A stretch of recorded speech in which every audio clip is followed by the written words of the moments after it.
Hello, hello. Hello, Andrew Zakis, and the other four people who are here. Let's go. All right. I've just started on this screen because I don't know, the other one seemed a bit odd, but the default for this stream is going to be discussion. So if we get some people in here, we can start discussing some stuff. Guess we can start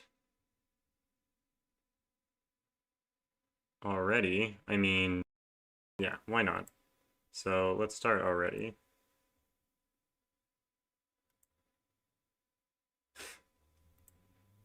So what we're going to be doing is when I have a sort of guest on who wants to sort of voice their opinion, talk about what they want to say, and we're going to be talking together over Discord, and I just have Discord up on a screen capture.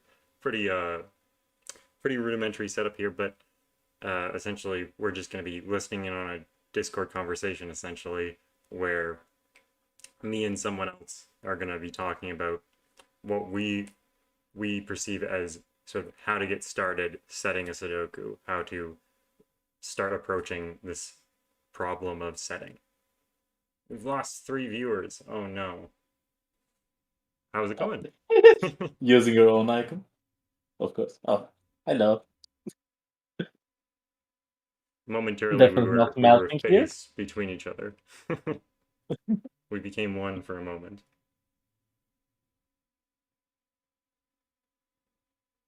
All right, so guinea pig, let's why don't you start us off? How Starting with what? yeah, how how do you get started in setting Sudoku? Like, what would you tell someone who rolled up to puzzle setting was like, I don't know how to do anything? Like, what's the first thing?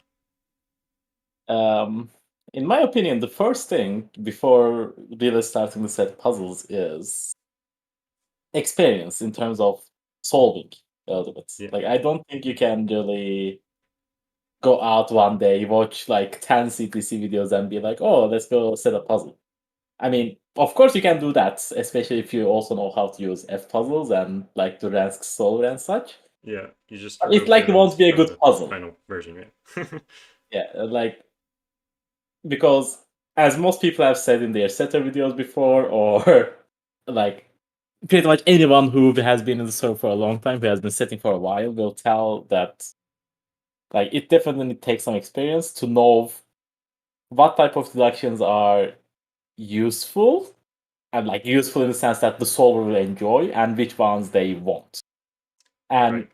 it is up to the your solving experience to figure out what type of deductions will be fun and what type of deductions will not be fun. And in order to get that, you need to solve a while before you can actually set, in my opinion, to set a high quality puzzle. Oh, definitely. I mean, in a way, setting is almost solving, but the pieces aren't all there yet. You have to have some imagination to see what the next step might be. So you need to actually see some steps in an actual puzzle before you start making a sort of imaginary puzzle, you know? Yeah. Like what I personally do whenever I'm setting is unless I am actually having an idea beforehand. Like I had some puzzles where I set off with a goal, where I said, for example, the one of the best examples for these are my two very recent puzzles, where which is the latest Chaos Construction, and the Mm. second one being Liar Spiral. Like both of those puzzles had a very specific goal in mind. The first one on the Chaos Construction, Cantility just told me, look, this rule set is way too good, set one with it. And I'm like, okay, that's a pretty clear goal. I have solved pretty much lots of Chaos Construction by KNT, and I'm making a tribute to him. So I knew what kind of logic he enjoys, and I set up Right. with that in mind. And in Yeah. Liar Spiral, my idea was, okay, I have solved a few liar puzzles. I have solved Chaotic Rogan. I have solved zetamath's Two Truths and a Lie. I absolutely adored all of those puzzles. Like I have also seen Leroy's Rogan puzzles, and I was like, okay, these puzzles have all amazing logic, but they look garbage. Except Zeta has True Truth and a Lie, the box 2 birdie is amazing. But other than that, like whenever you look at those puzzles, they were so unappealing to me. And I set off with, can I set a liar puzzle that looks good? Yeah, Like that's especially what I have done all the in the liar spiral. Rogan puzzles all look complete trash. They look disgusting. But Yeah, yeah, the liar spiral definitely looks good. I I yeah, like wonder, that is. Okay, go on. yeah, do you ever have an idea without looking at a grid? Like, do you have shower thoughts about Sudoku? Oh, what if we make that deduction where we do this? Like, did you think about the break into liar spiral before you sat down and looked at it on a grid? No, not really. Like my thought process is always like this. Like if I get an idea and like I do not have to do something very, very specific at that time in my real life, I will just go down, open the PC, and just play around with it instantly. Like that is what I usually do because I cannot stand having the idea and having the fear of losing that in the future, especially if I think it's a strong idea. Like for example, the first idea in Liar Spiral is like when I was thinking about this, I actually had the idea beforehand, and it's not something that I found, Hmm. but it was actually something that I realized while solving an agent puzzle. Agent had a puzzle where it was a very easy puzzle. It's like a one-star puzzle on LMD. I think it's his first or second puzzle. Right, And that puzzle had 3-cell arrows with 3-cell whisper lines on them. But right. they were always on curves. Because and then like when I was solving that puzzle, I had instantly seen, well, you cannot put 3 cells on a whisper line at the straight line on an arrow because it doesn't work.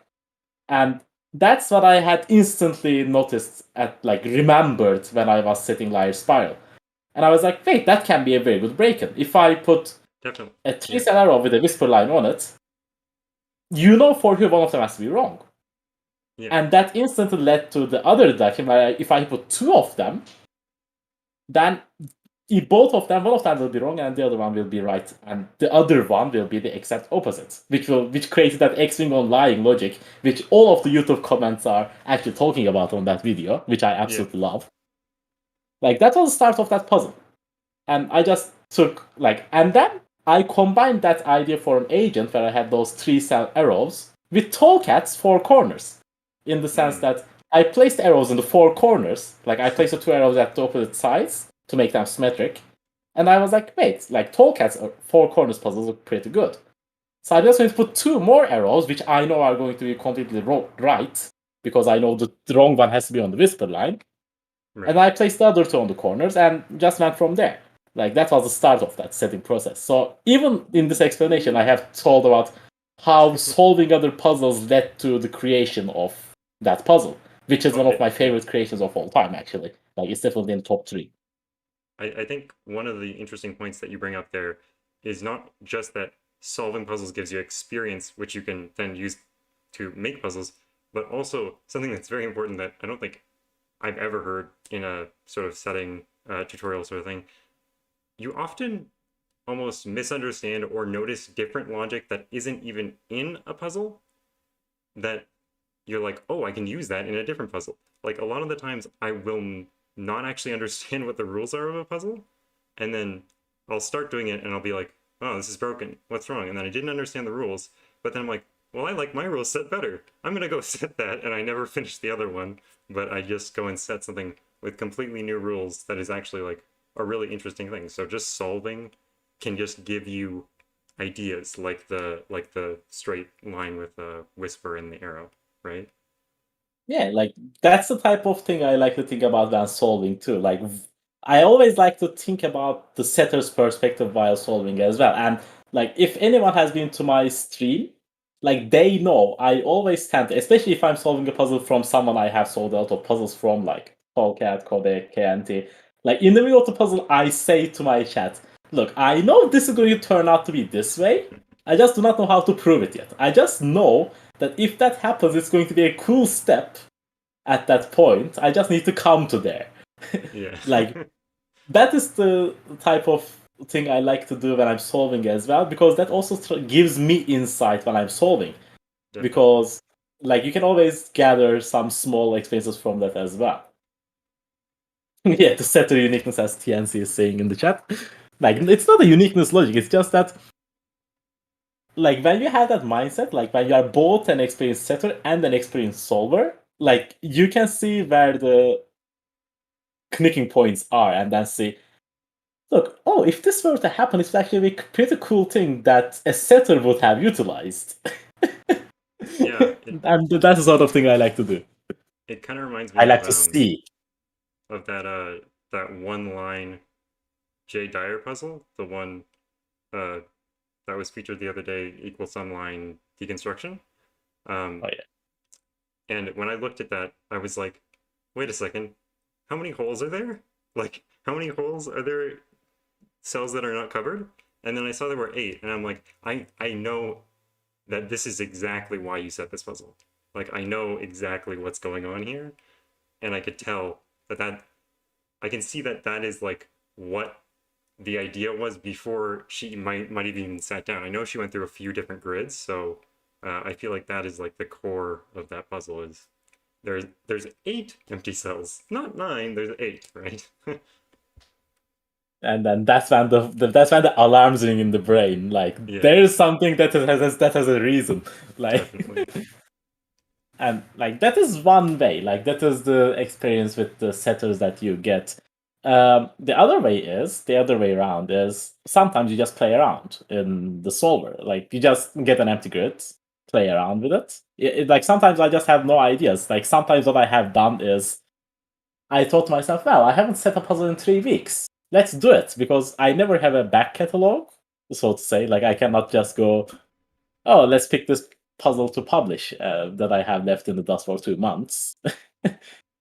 um, and then, now sometimes I would just think to myself, well, I want to set something right now, and I also try to think about what I want to do at that time. I think one of the not important, but an optional thing that I like to do sometimes is being flexible in terms of my puzzles, in Mhm. terms of what kind of logic it uses or how difficult the puzzle is. Like, I did that after setting dynamic construction. Like, dynamic construction was at that time my hardest puzzle. It was the chaos construction that had 6 different rules with the Yep, ambiguity. it's still on my And I queue. was like, It's still on my queue. I haven't yeah, done it like yet.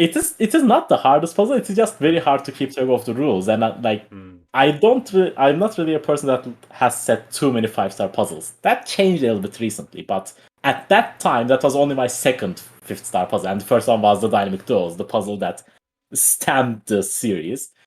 Mhm. And I was like, okay, um, okay, that was a very hard puzzle.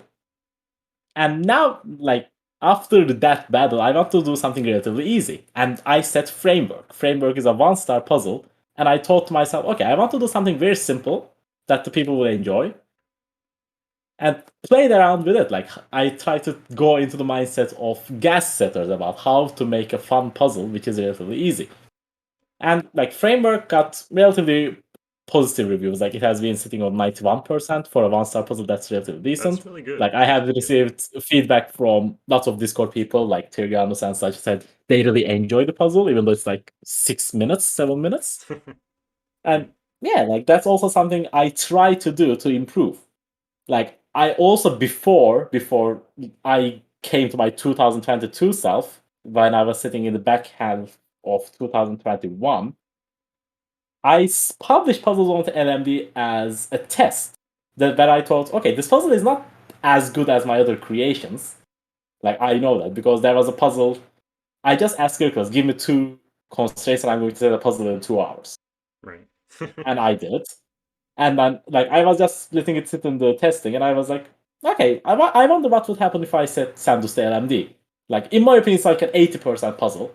Like, let's see what they rate. Like, let's see how much fun they think it is. And it got 90. Like, it is still relatively high. I think it should have been lower. But it also doesn't have too many solves, so Right. unexpected thing. Like, it was an X sums German whisper puzzle, and I just wrote the letters X sum with whisper lines in the grid, basically. Oh, I think I remember that one actually. Yeah. So when you're sitting down to just play around with something, are you using the solver to like find something interesting, or are you like putting in some shapes and then trying to work through the logic of what that means. Like which camp are you in? I never use a solver to bring out deductions for me. Like whenever I'm Hmm. at least putting a break in, I never use a solver. Interesting. Okay. Like uh, I always try to use the solver at the end to help me figure out false How ends, to like make the it true harder. candidates. Like, but Interesting. I use a true candidate setting Hmm. to know from earlier that, oh, like this cell cannot be a 4, and I Right. don't know that just yet, but there's something in the puzzle that doesn't let me put a 4 there. And Yeah. now I know, because I checked from the solver, that I should not force a clue that would put a 4 there. Yes, definitely. That's very useful to know to do. Sorry, I think your audio cut, or maybe I cut, because it's saying you're talking, but I can't hear you. Like, I do not really know if there's anything particular different things that I have been doing when I was setting. Sometimes what I will do is I'm going to think of constraints that I haven't used and try to set with them. Right. Um, and that was, for example, the story of Interlocked. What I have done is I thought to myself, okay, I haven't set a thermal puzzle in forever. I have never set with anti-king. So I'm going to play around with anti-king thermals and see what comes up. And then Hmm. what I have done is I experimented with some shapes. Um, and then I realized, like, when I get this shape on the top left of the grid, like at the end, like it is still in the puzzle. Like there was this, I just interlocked two 6L thermals inside each other in one box, where the edges are on the outside. And I realized, oh, okay, now this tip is going to see the entire of the other thermal, so that one cannot have those. You can do lots of animations with them. And then I ended up with, in the thermals, on the middle part of the two thermals, I had a 4556 and then 4556. And I realized, wait a second. Oh, now there's 4 cells in 2 rows that have to be, that are 3 of them. Like there are 4 cells with 3 different possibilities. So I know Right. for sure that one So of it's them has to broken. repeat. No, it's not broken. Like one of them has to repeat. That's the key. Oh, right. Because like Okay. Yes. Yes. they're in I two got it the rows other way and they are around. 4556 and 4556. So Right. there's going to be at least one of them repeated. And I said, okay, I can use this. Like, because like I thought about it. And I was like, okay, like the repeated digit in the third box, like because this time was in box 1, I always put my first break in the top left. For anyone who has ever solved my puzzles, they know that. Like that's something I like to do in terms of like setter meta telegraphing things. Like I do Hmm. not want it to be hard, like to be the main change where the puzzle is, like where to look in the puzzle. I do not want it to be the main problem. I want the solver to identify where to look relatively early on, and then figure out what the logic with that is. Um, and then anyway, so back to the topic about the 456, and I was about thinking to myself, okay, how can I use this? I know that I have a repeating 4546 that has to go in one of these 3 cells. First, I tried to stick with the thermo idea, but then I quickly abandoned it because like 4, 5, and 6 are the most free digits on a Yeah. thermo. Like, and if I like, there's no anti-king option because it's on the complete top right corner, so Right. Well, like then you there just isn't move it much to to do box there. 9 and. Yeah, and then what I realized is, oh, okay, then I thought about myself, okay, which constraint is vulnerable when there's a force 456? And I realized German whispers. Right. German whispers, you cannot have a 5 on it. And if you have 4 or 6 on it, then you are going to have big problems. Um, in the sense that it will force a 4-9 or 6-1. And then on the top right, in that row, I draw a 3-cell German whisper. Um, and then that would force the 4-6 to go either to row 1, column 9 or row 1, column 7 in that configuration. And then I had the idea, then, oh, wait a second. I always like to do symmetric stuff, and especially like when I like to do diagonal symmetry more than anything, if I can. if I take the thermal configuration I did in box 1, and then I completely paste it to box 9, it is the exact same logic where the Right. 4, 5, and 5, 6 are going to be. It is just reversed in where the 4, 5, and 5, 6 is, where the thermal ascends. Mm-hmm. But the 4, 5, 5, 6 tuples are still there. And then I thought to myself, so now if I can get the 4, 6 on row 1, column 9, or 7 into row 1, column 9, then I get a triple. And I can use that. So what I did, in order to, how can I make row 1, column 7? I just extended the German whisper one cell further into row 1, column 6, because now you cannot have a 4 in it, because you'll repeat a double 9 or double 1. Right. And that was the entire puzzle, basically, because I did that. I copy-pasted thermals in the bottom, and now, because I had a 4, 6 there, the bottom term had to have a 5 in the column 9 in that regard, because it was a triple, and the top one it was a 4, 6. Mm-hmm. And then I placed the German whisper I had in the top right in the bottom left, and now you couldn't place a second 5 on the left side of the thermal, because if you repeated the 5, that would be on the German whisper. Right. And that would break. So that forced the 4, 6 on the left side of the symmetrized box 9 thermal, and that was a break into the puzzle. The problem is, so I did that. I placed a 4, 6. I used my pencil marks.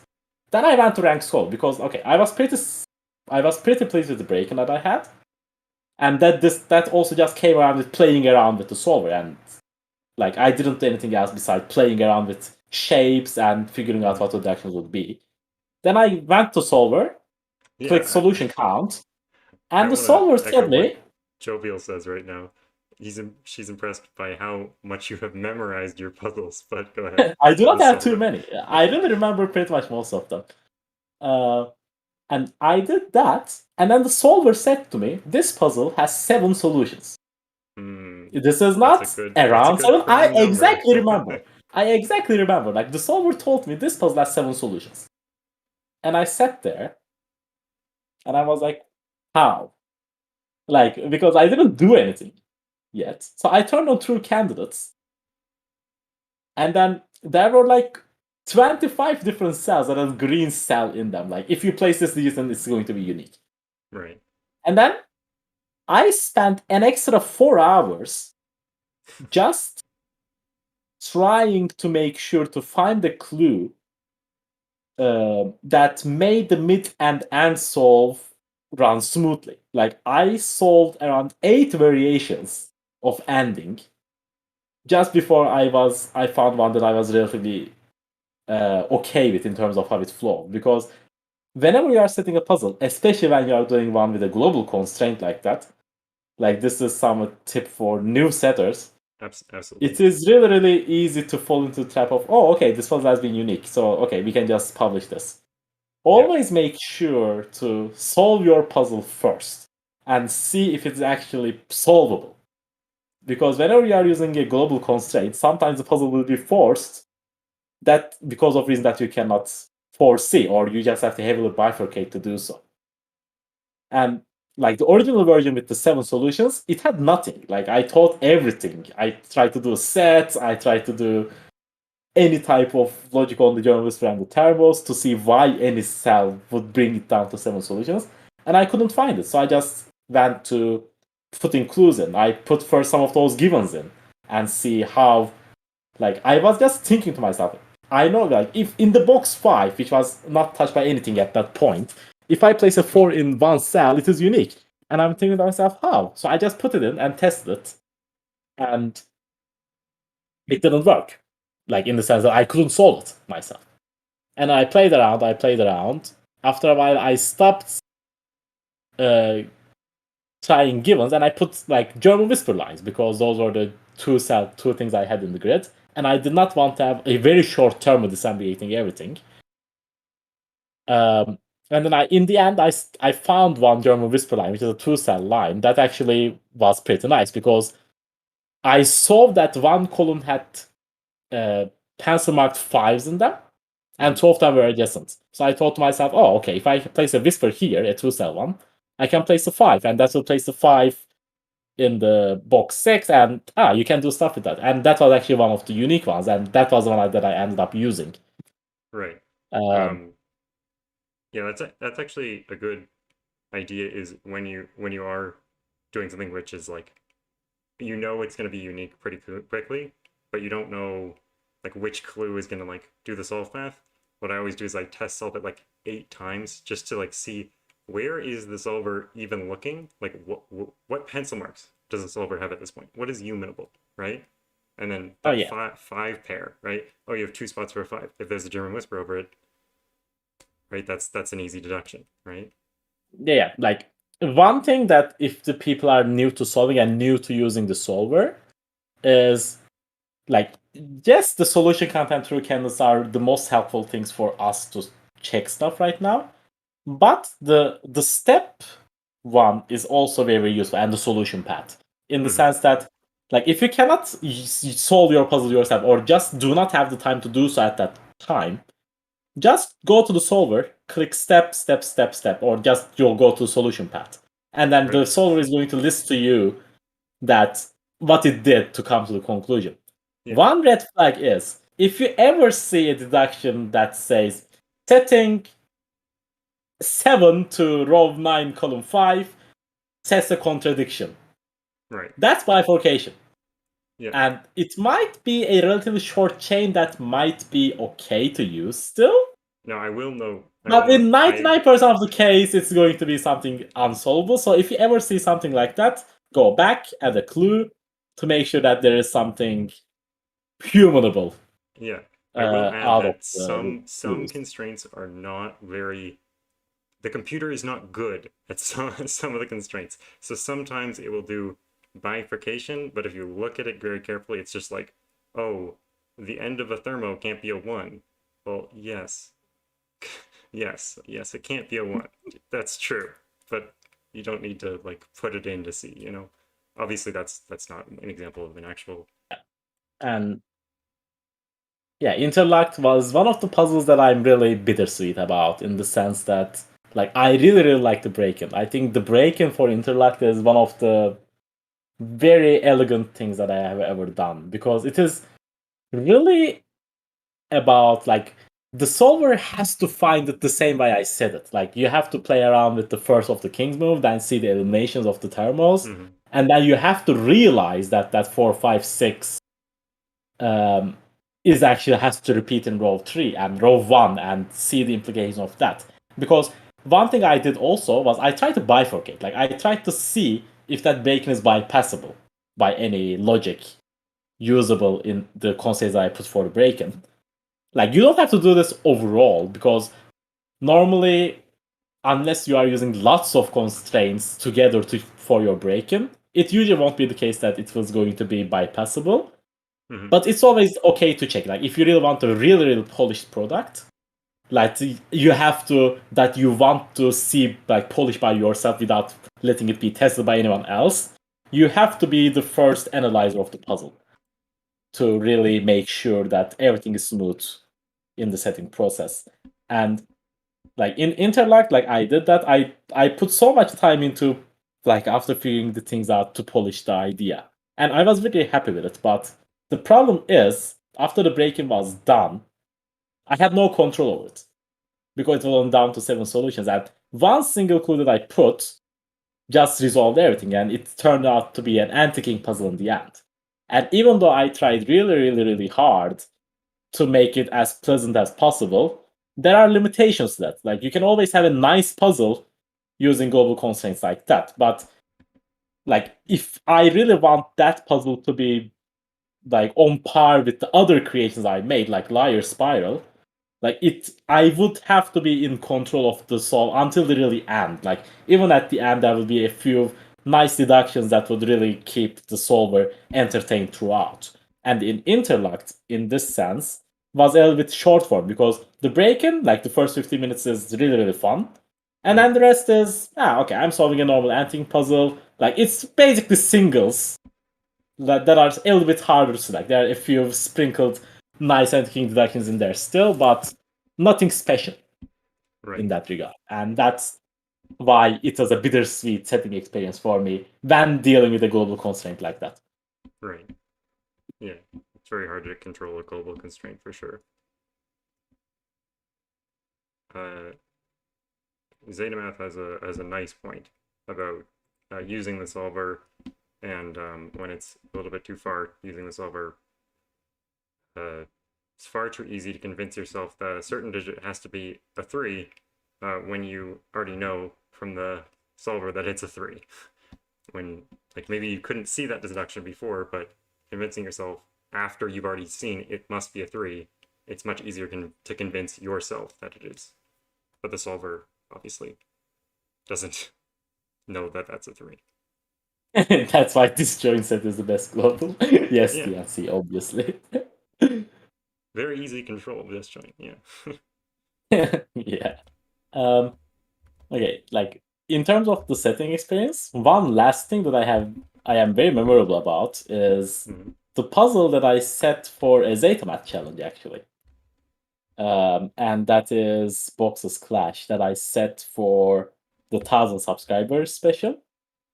And it is again one of my favorite puzzles that I set. And like everybody that I'm really agreeing on everything the chat is saying right now, by the way. Yeah.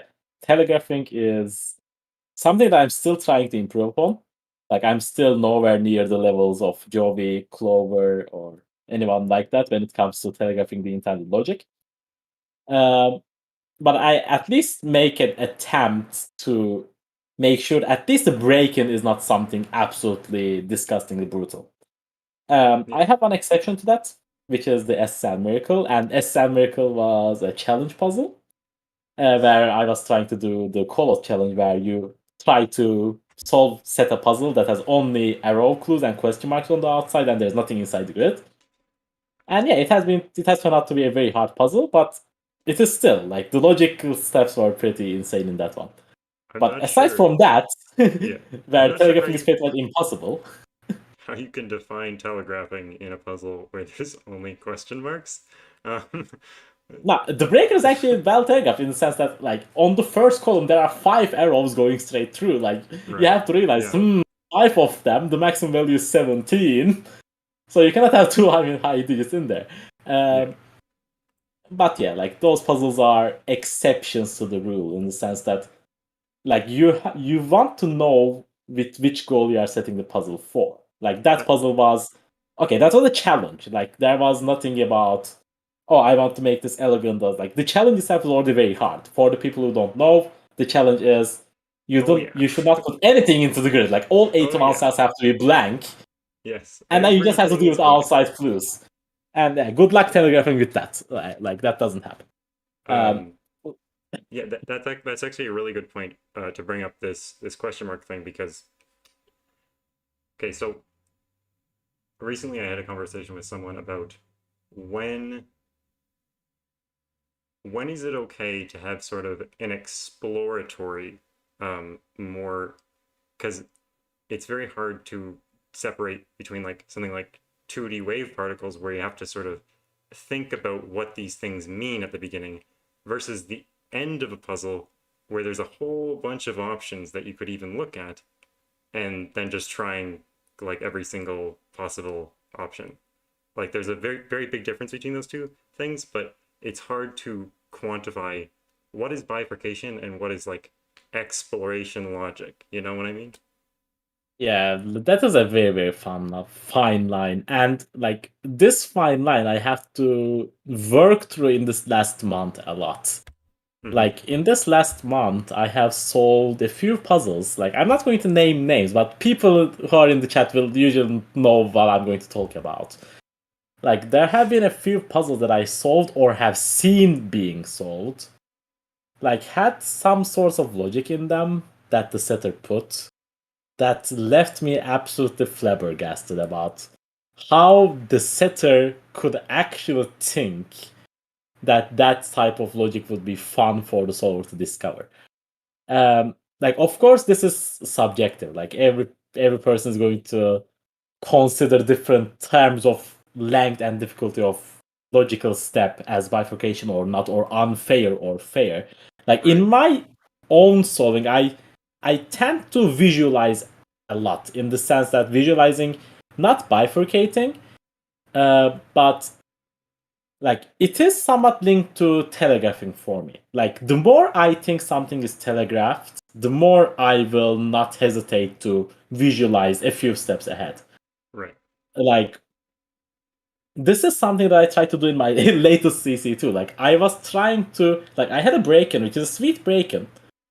And I tried to telegraph it by making the first clues completely symmetric. And there's exactly one cell where there is one arrow missing. Right. And Yes. like, I want the solver to focus on that.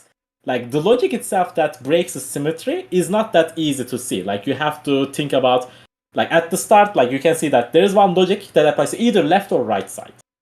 And like, you have to see, okay, what happens if it goes to the left, what happens if it goes to the right. And the symmetry breaks, and in order to see that, you have to like visualize the whole region through to find this action.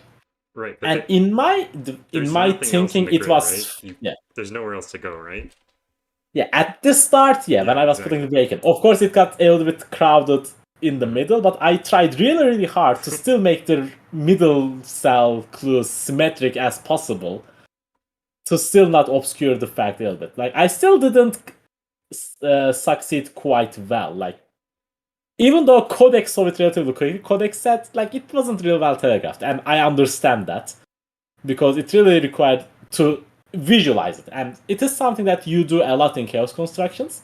Mhm. And like, again, this puzzle that I'm talking about was again set for as a KNT tribute, and KNT Right. uses that sort of logic a lot in the sense that, like, when it comes to chaos construction specifically, the logic is a very common logic in the sense that, oh, if there are two different regions here, how are they going to grow? And can they grow? Like, do they have enough freedom to grow in certain places? Like, if because there will be clues in the grid that are forcing them certain ways, and you have to figure out, oh, okay, if I make this clue work like that, this Mhm. region is going to be trapped, etc. And I do not see that as bifurcation because that is the premise of the chaos construction in some puzzles recently. Like, not all of them. Yes. Like, Yes. I've solved a Jovi's exams puzzle today, and like, the puzzle basically gives you all 9 regions for free at the start, and then you have to realize, okay, if this region goes through here, then this region is going to have 10 cells or less.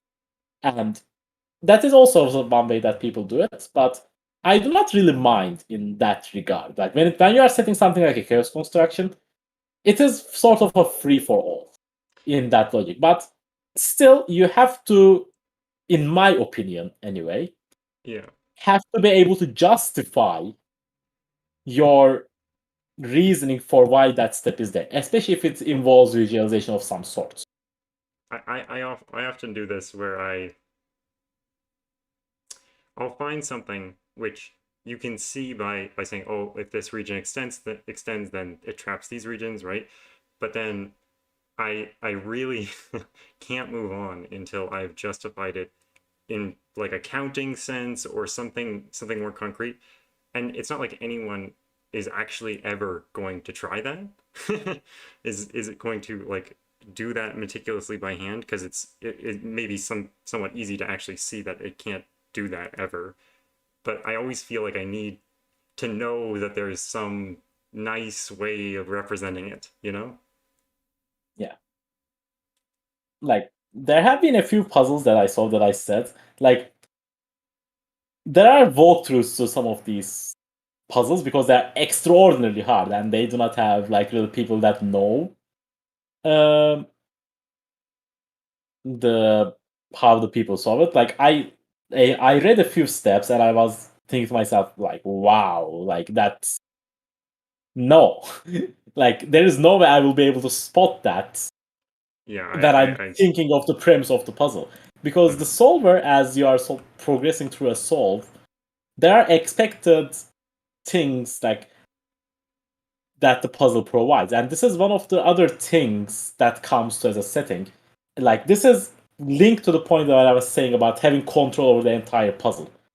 Like, as intellect, I only had control over the beginning, but not at the middle and the end. And why that is important to have complete control is, as a setter, if you really want your solver to genuinely enjoy the puzzle you are setting, I really think it needs to have a flow that how the puzzle solve progresses. And yes, sometimes you might have a few deductions in there that are a few spiky in terms of either way too easy or way too hard throughout the puzzle. But overall, in my opinion, the puzzle has to have a decent opening where there's a nice break-in, which is relatively well telegraphed, a nice midsole, and a nice ending. Of course, the nice is a very vague word to use here, but in my eyes, the difficulty level has to be consistent. It might be consistently increasing too. Mm-hmm. For example, again, I'm going to give Joey's example. Like the Joey's CC starts very, very easy in terms of what you do, in the terms of X sum logic. And you use pretty much every single clue in the puzzle 4 minutes, 5 minutes into the puzzle. And then you Mm-hmm. put your first regions in. And then the puzzle starts hitting you with the bricks about you are realizing, okay, I put these regions down, I have my 9 colors, but where am I going with these? Like I use all the clues. I have to figure out something new. Mm-hmm. Um, and Joey has done a magnificent job about setting that puzzle. And again, Joey is one of my favorite setters ever. When Definitely. she was streaming, I always watched her streams whenever I Me could too. because she had lots of insight Definitely. on how to set puzzles, especially classics. Yeah, I'm thinking she's going to be after me, and I will be very happy to listen to her when she comes up.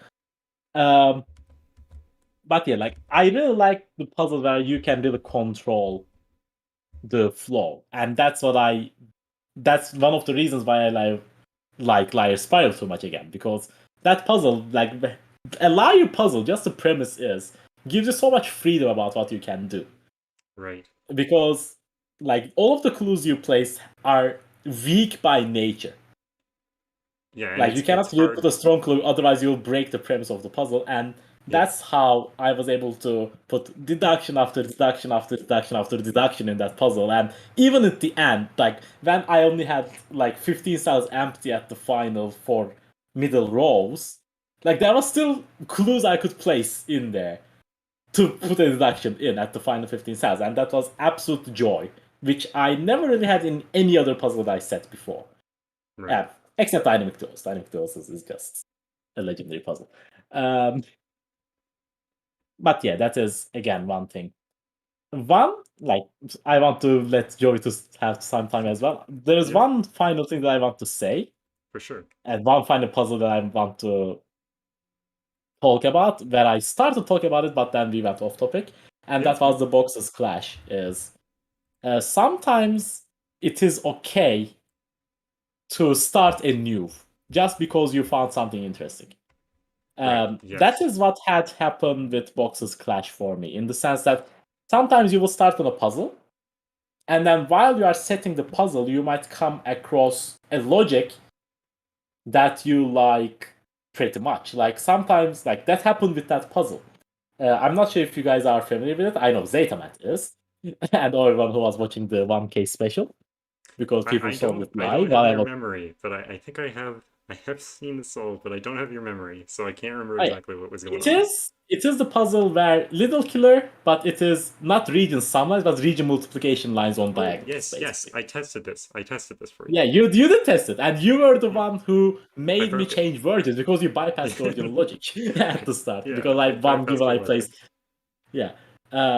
But basically, what I was trying to do with that puzzle is, Yeah. first when I started setting that puzzle, I started with the idea of, okay, I'm trying to do something with 1K because Zeta 1K. And I already decided to myself at the very start, okay, I want to do something unique for this. In the sense that I thought to myself, okay, there will definitely be people drawing 1K into the grid with Ranban, Whispers, reading some lines, and Yay. they did. There was also puzzles regarding Yeah. that. And then I thought to myself, okay, what can I do? And I thought to myself about, okay, what can I do? And I was like, okay, I'm not going to reach 1000 in an arithmetic way by addition. That's not going to work. So I thought about multiplication. And the first thing I did, oh, hey, Joey, welcome. Hello, Um, Joe. the first thing I did was I just used that as a little killer as a multiplicator. I put 1000 on the long diagonal because Hmm. what I had realized is if you place 1,000 on the long diagonal, it is forced to be 125, 125, 125 because that's the smallest you can come to 1,000 with the prime factors. Very convenient, yeah. But, yeah, very convenient, and it's made up for a very nice start to the puzzle. And you all already fulfilled the theme of the puzzle. And then I hit a brick wall. Like, I put that, and then I started putting more multiplicators in, but none of them were nice to me. And like, I was talking to Gurkles at the time. Like, I was talking in DMs about, okay, I want to set this puzzle. And then he actually gave me the idea is, like, he said, like, do you want to do pure multiplicator? Maybe you can do addition and multiplication together. And then I had the idea, yeah, I can add the boxes and then multiply them, because I realized I can do 10 times 10 times 10, not by multiplying the box, but adding the box itself. Right. And that also allowed so much more freedom about which digits to use. And then I started playing around with that idea. I first put the double thousands on the long diagonals, because now I could do two of them. In the only multiplicator, you couldn't do double, because box size would have 5 125s, which doesn't work. Then I put double thousands, and then I was thinking about, okay, what can I do? I obviously cannot do more thousands in an ideal way, because none of the diagonals are long enough to add up to 1,000. And then I thought to myself, maybe if I cannot do 1,000, I will do 1,001. Because I remember this from math. Like, 1,001 is a very unique multiplicator of 7, 11, 13. Yeah. And then I was playing around with the 1,001, and then I realized if I place 1,001 on a specific diagonal, you would force a single cell to be the 7, and that 7 would be on the 1,000, giving you a 127 triple in both of the diagonals already. And I like that idea pretty much. I put that in. And then I was thinking about other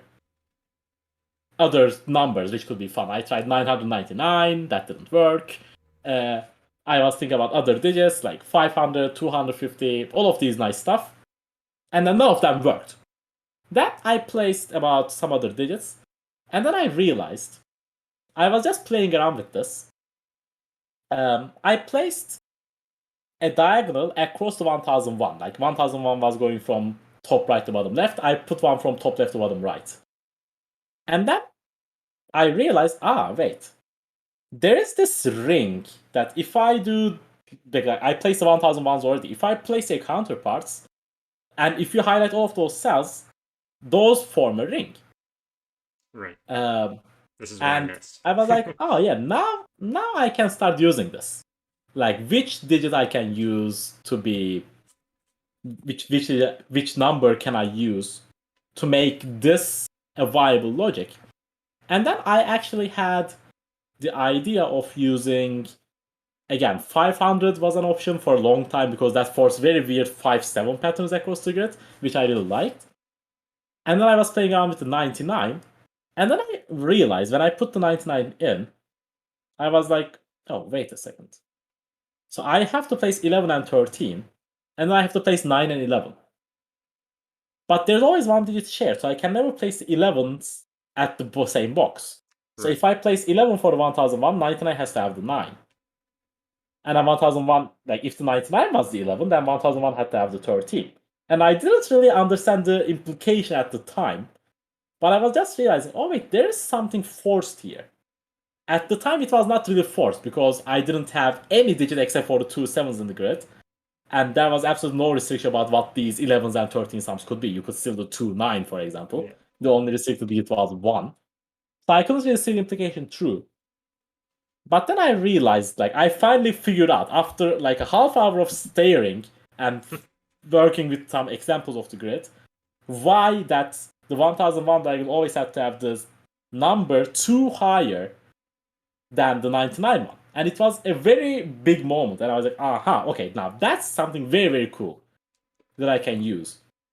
I do understand. I solved the puzzle. Purple tested the puzzle. He knows the puzzle. Yes, I'm honestly just feeling horrible about myself right now, because I feel like I took this away from you. Like, you're like, I found this beautiful diamond shaped pattern, and then I'm like, I test solved it and I didn't use that at all. You must have been like, Nah.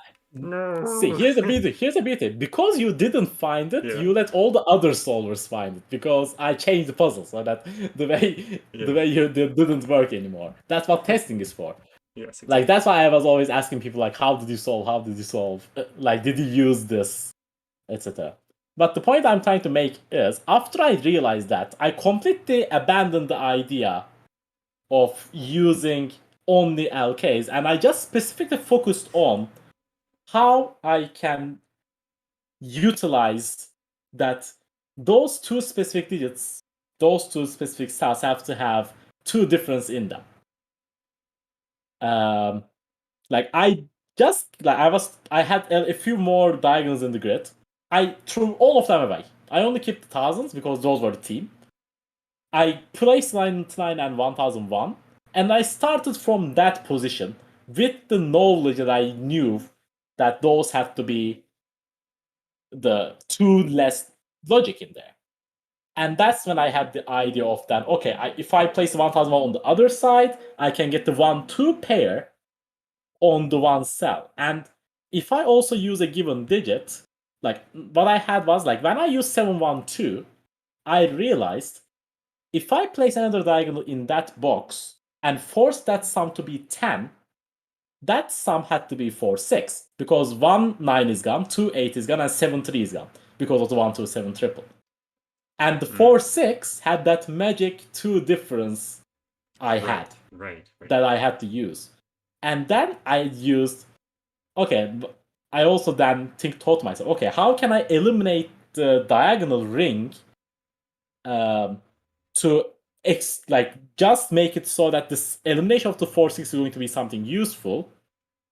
And I realized, oh wait, if I place a ramban on the 7, I eliminate all of the low digits by itself, and the 6 will be gone by the 1001 logic, forcing the ramban to be 789. And bonus points, I'm setting this puzzle for Zeta. Zeta loves ramban. And that's how I changed the puzzle in the end to just use that logic to its absolute maximum potential. Like I did everything else, and then I added 2 more diagonals. I worked out like 40 different combinations of 2 diagonals in the bottom, just to make sure that those 2 diagonals did not bypass the logic. And at the end, still, it was still bypassable because I had to give a given digit for the uniqueness argument at the end. Totally normal cat. I'm laughing way too hard at your chatting right now. Totally normal cat saying Yeah. that he bypassed it anyway. He did. Really? Yes. Yeah, I saw that, but I'm like, I didn't want to acknowledge it. I'm still believing. Niv cries. No. But yeah. No, like This is great. I won't even cry anymore. Like when I saw Simon's feature, like when Simon had that epiphany, when he realized that 2 difference, the reaction he gave, I will never forget that reaction my entire life. It's absolutely gorgeous. Like it was exactly what I was hoping for when I set the puzzle. Like just that reaction is enough. All of that setting hours that I spent on it. It was just absolutely lovely. Yeah, that's actually a good point, zetamath. Renban is a great constraint for giving you board control. It might be a good, like, if you want to set a Sudoku and you've never done it before, maybe try setting Renban because it does give you a lot of control and it has a lot of interesting logic. Definitely. But thank you, Niverio. That was a lot of really great information about setting and yeah. Yeah, thank you for having me. Sorry for talking so much. No, it's I feel like I got carried away a little bit. You're great, Niverio. Now I'm going to leave my stage to Joey, who is going to provide a lot more insight than I would.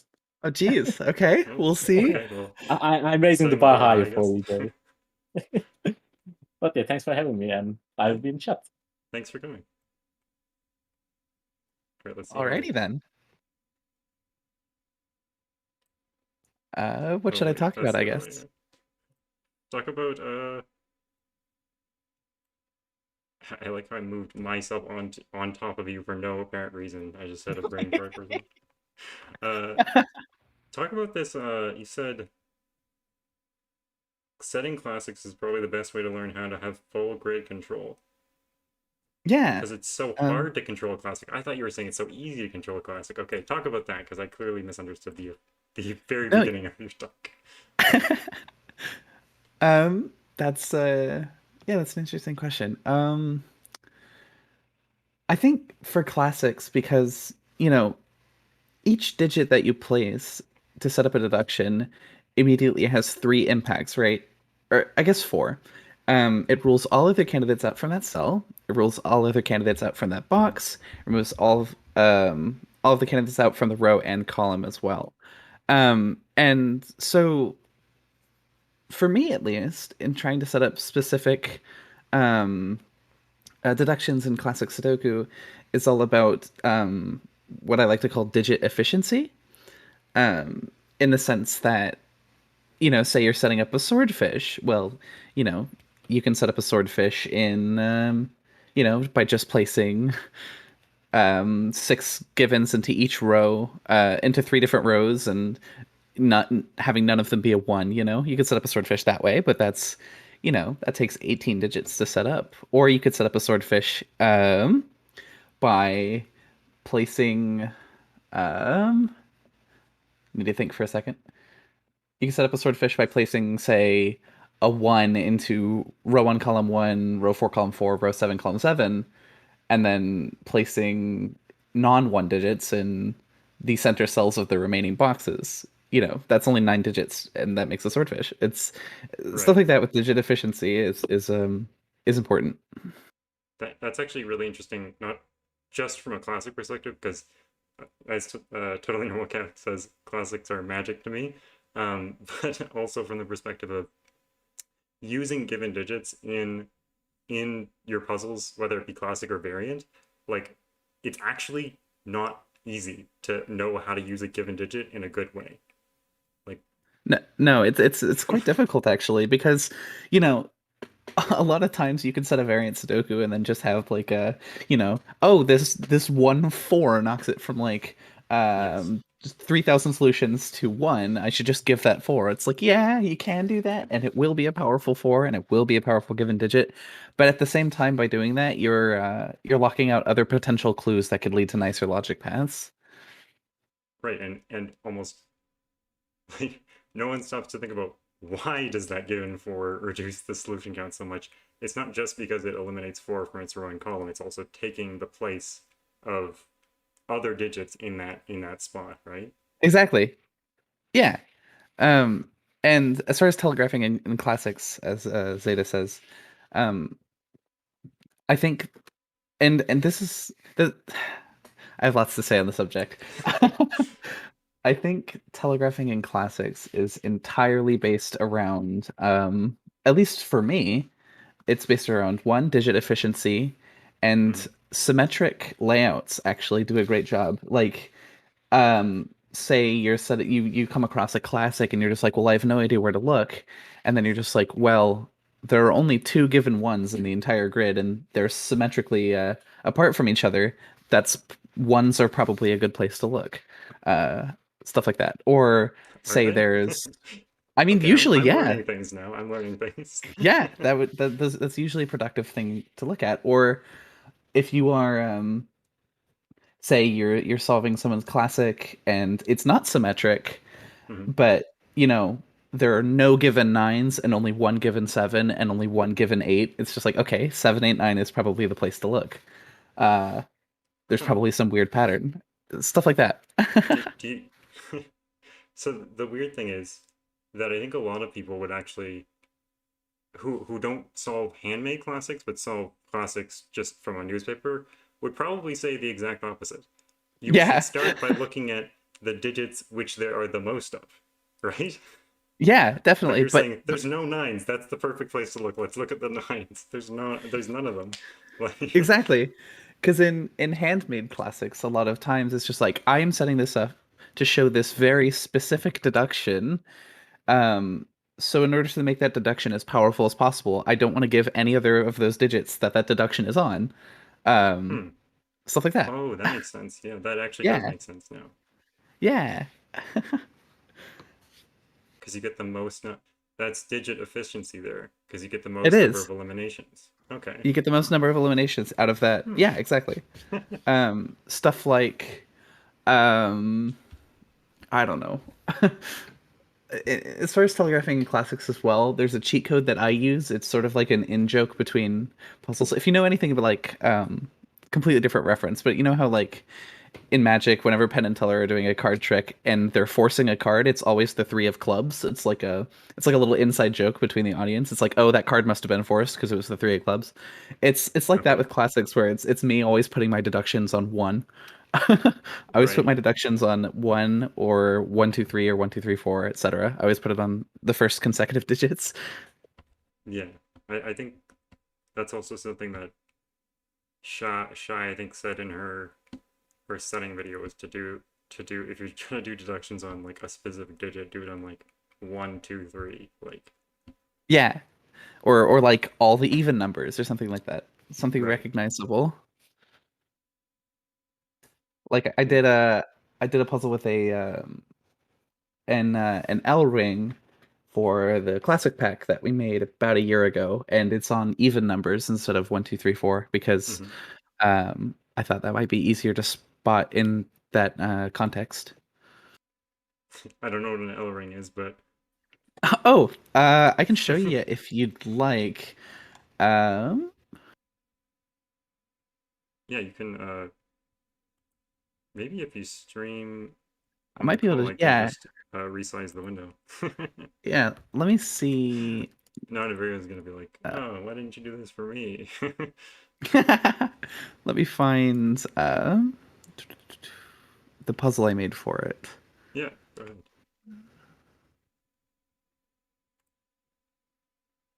I'm also a very visual person, so uh, recounting Niverio's puzzles in my head was like, okay, I can see box one. Okay. Oh no. Oh, we've got a triple now. Okay. I'm way behind. Yeah, I'm very impressed with I Niverio's ability to recall puzzles he yeah. solves slash set. I very much enjoy listening to his perspective on them and all the interesting tidbits and stuff, but the visualization I I find very hard without something in front of me. Yeah. Okay, so let's see here. Probably have So one thing in my classics that I like to do is the type of classic this is called is it's called a one stepper, um, in which there's only one hard step and then the puzzle completely collapses.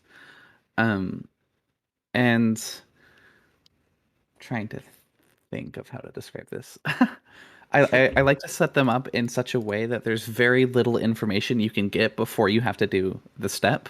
Ideally, there'd be no information you can get before you'd have to do the step. right. Um, but this puzzle, I couldn't quite manage it.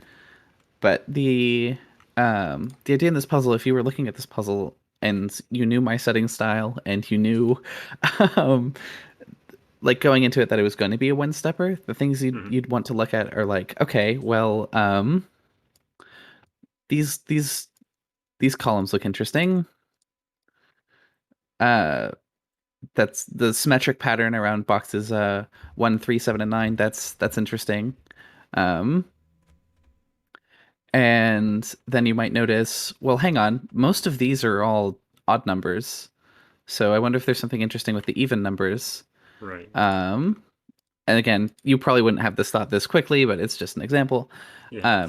And you might notice that there's given even numbers around here, Hmm. and then you'd think, oh, well, 2 in row 2 then is limited to 2 spots.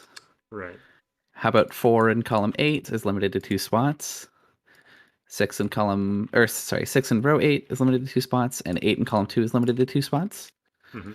And it forms this ring. Ah, And, yes. and then let's see, I think that's all you get before. Yeah. So what this means um,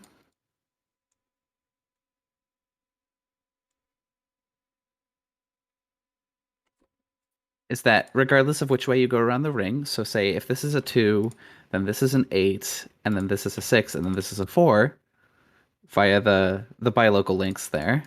Yeah. Or if this is an 8, then this is a 2, then this is a 4, and then this is a 6. So there's only 2 ways to go about the ring. Right. So these corner marks become center marks. So that's 2, 8. This becomes 2, 4. This becomes 4, 6, and this becomes 6, 8. And it didn't save my pencil marks. Why? It's probably in the I've settings. Yeah, I've had this. I keep checking like save settings in browser, and then it doesn't actually save my settings. I don't like that very much. It doesn't save the setting to save the settings is the problem. Exactly. Yeah, it's weird. how do you save settings if you can't save?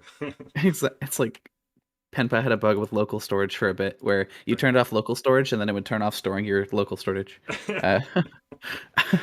But yeah, once you get this, then this becomes a hidden 9, and the puzzle just Right. falls apart. But as far as setting classics go, I might work on one from scratch just to throw something together right now for the sake of, if you want to set classics, let me look back at chat. Actually, if I look back at chat, it's gonna stream the stream though. So let's see. Oh no. You're a sadist for setting that way. I want people to suffer. Yes, it's true. Um, so, say I wanted to do something like a swordfish. Well, you could always do, let me turn on edit given pencil marks. You could always do that. That makes a swordfish, and no one's going to disagree that this is a swordfish on ones. And just in But case anyone doesn't know, a swordfish is oh yes, I should the definitely alignment explain of... that. I should definitely explain that. Thank you. Where is? Let me turn off this, and so that it'll show the elims. Right. So a swordfish. Let me just give all these digits.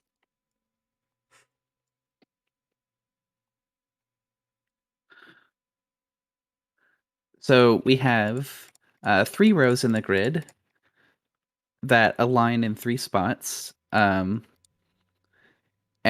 each of these rows needs a 1. And the spots in which... So we have 3 rows that need a 1, and we have only 3 different columns we can put them in. 3 rows equals 3 columns, so we can't have a 1 in any of these spots anymore. And that would be a swordfish. Because if we did, of course, we'd now have 3 rows that we need to put a 1 in, but only 2 columns to do it in.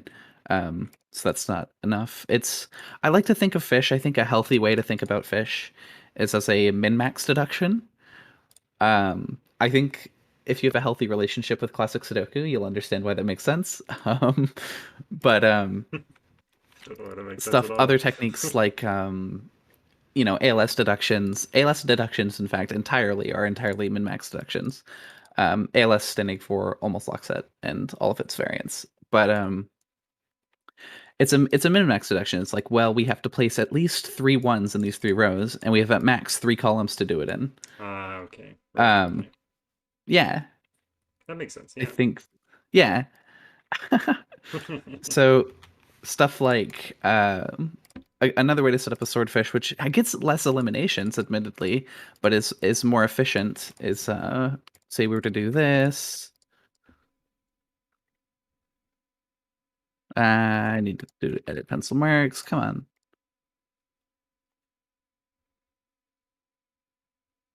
We could do that. So that's a swordfish as well, because where does 1 go in this row? Well, it's not in this box. It's not in any of these 2 spots because of these 2 given ones. How about this row? It's not in the given cells. It's not in here. It's not in either of these 2 cells via the other given ones. Same with this. Yes, Daniel, like a 3x3 X-wing. Yep. So it's a swordfish on these cells. And the good part about this one is that if you wanted to, you can just add 9s here and get another one. Right. And So that's how the digit Sam set. efficiency you're saying. Yeah, exactly. He can set up 2 swordfish in only what is that? 12 digits. Yeah. Yeah. So stuff like that. But the thing about digit efficiency is becomes far more important when you're doing much more fragile techniques. Like fish are a great example because they're easy to make. More fragile techniques, like say you wanted to make some sort of death blossom where this cell was, for example, limited to only 1 and 2. Well, you could do or 3, 4, 5, 6, 7, 8, 9. You could do that, but that's kind of inefficient. You just took, 7 Right. different digits to do that. So you could just use 6 instead if you did 1, 2, 3, 1, 2, 4. There's a hidden pair that gets the job done. Right. uh, Yeah. or you can, if I remember correctly, yeah, you can limit a cell to only 2 candidates with only 5 given digits if you were to do that. Stuff like that. Zetamath says he enjoys how you think people watching know what a death blossom Oh, is. yes, okay. I should explain that as well. I just assumed it was some weird corner So by I'll make an value easy cell. example. I'll make an easy example of a death blossom. Okay. Um, no, I need to think of how to do it. I think the example I'll show is also known as an almost lock set Y wing, but it also Okay. works as a death blossom. So let's say we had something like that. So Oh my. let me turn off edit pencil marks so we can just take a look at this. So if this cell is a 1, then we have a 7-8 pair here that eliminates 8 from this cell. Right. If we have a 2 here, then we have an 8-9 pair that eliminates 8 from this cell. So regardless of what this cell is, this is called the stem cell, which, if you're in science, means something else. Well, But if you're in bio, it means both. yeah, fair. This is the stem cell. These are the petals. Death blossom. It's a Yeah. interesting name choice. But it's basically a commonality, an ALS commonality, where this is a 7-8, a 178 ALS. Should I explain what ALS is? I think I should. This is becoming a Sudoku video, but Yes, it is. an It's okay. ALS We'll get is back. We'll get back in a second. sure. An ALS is n plus 1 candidates in n cells. So there's 3 candidates in 2 cells is an ALS. Oh, okay. That's much easier than I thought it was gonna be. Yeah. N plus 1 candidates inside of n cells, so that if any of those candidates were removed, you'd have a triple or a pair or etc. Right. Yeah. Huh. Yeah. It's But weird yeah. how these things, like, my mind understands these things on a level that Mhm. I feel like I could explain to someone else. But where am I going with this? But like then you sit down and you're like, what on earth? What on earth? How do I even set this thing up? How do I start setting up Classic? Yeah, I think experience is a big part of it. I've set a lot of classics at this point. The first classic I ever made just had a bit of a wing, but the important thing is, learning how to set classics. When I went back to setting variants after only setting classics for 5 or 6 months, I think during the beginning of 2021, I pretty much exclusively set after between like March and the summer of 2021, I pretty much exclusively set classics. Um, and during that, when I went back to setting variant puzzles, I realized that I knew a lot more about how to set things up efficiently and how to have more grid control Right.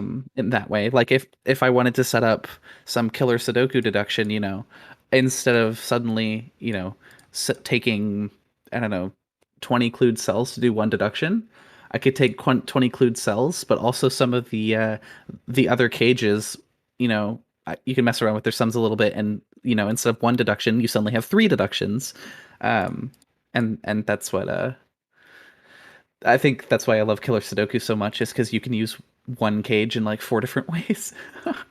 It's almost like people are trying to set Sudoku, but they don't know how to set Sudoku. They know how to set, like, whatever the heck variant Sudoku is. It's not Exactly. the same thing. But knowing No, how to it's set not. Sudoku, knowing Sudoku deductions allows you to make beautiful logic that seems like, oh, this is variant Sudoku logic, but it's actually just you're tricking us into doing classics. Exactly, yeah. Um, yeah, precisely. That's what Hinges, that was the entire point of Hinges, actually. Um, that puzzle is, it's a classic Sudoku. You know, all of Mm-hmm. the cages are pretty much forced from the start. And then you have to do some, what I think everyone just calls geometry on the candidates, but it's literally classic Sudoku. Right. Hmm. Well, like, I think I commented on one of your puzzles, and you said it was a nice, very nice comment. It was something like, every single idea you present is like so elegant and so just like the most basic way to explain that thing.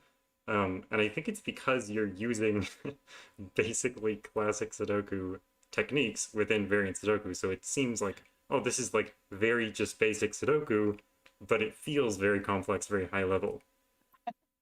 Thank you.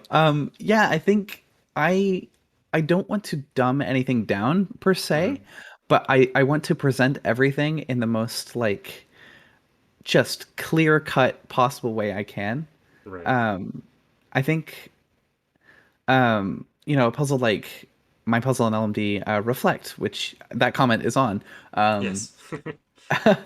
that puzzle is just, I have ideas I want to show off, and I want to show them. Like, I feel like new setters might have some thought in their head about how making the deductions artificially harder to spot is somehow better.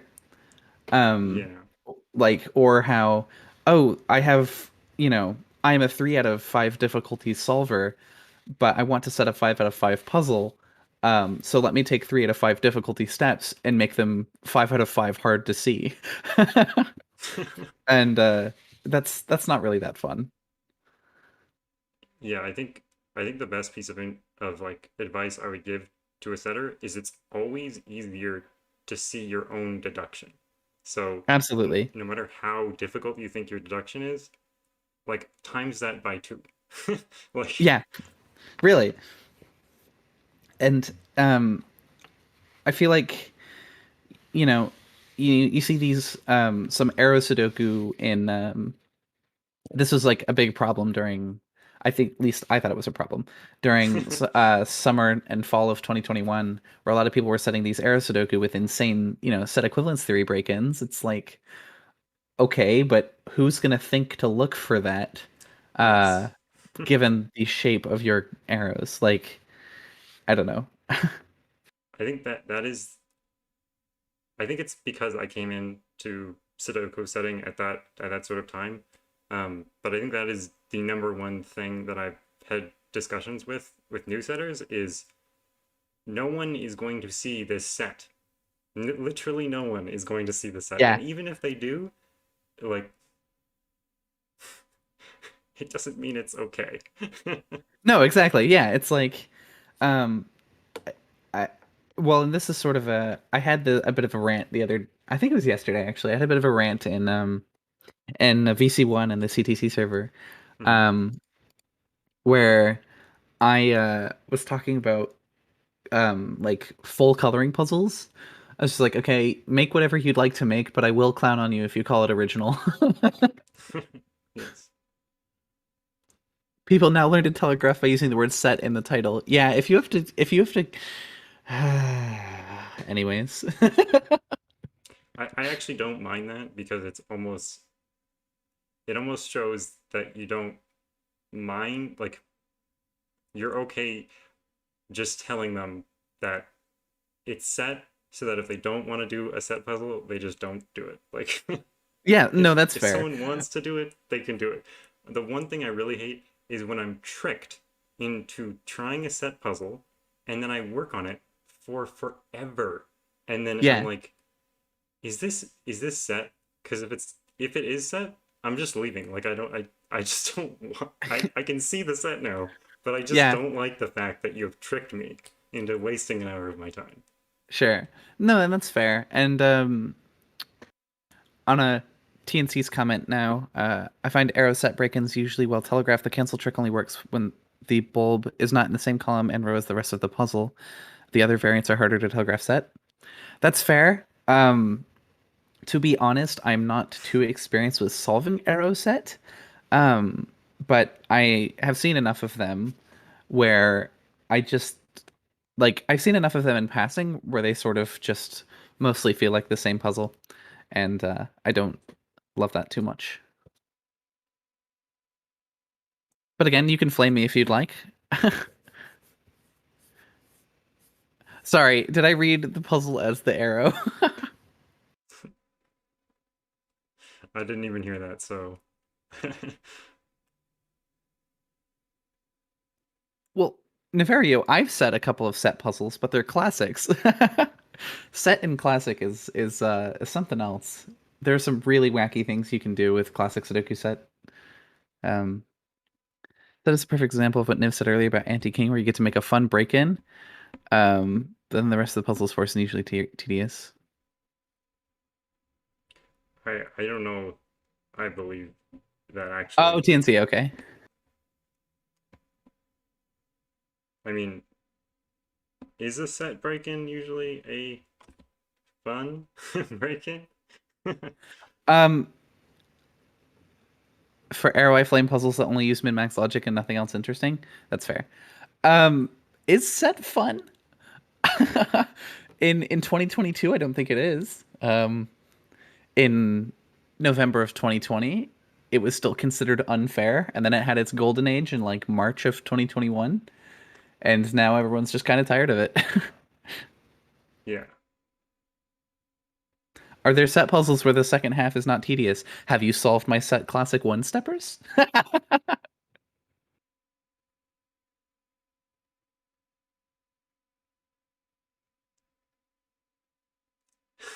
By the way, that's my lowest rated puzzle on LMD. It has a 72.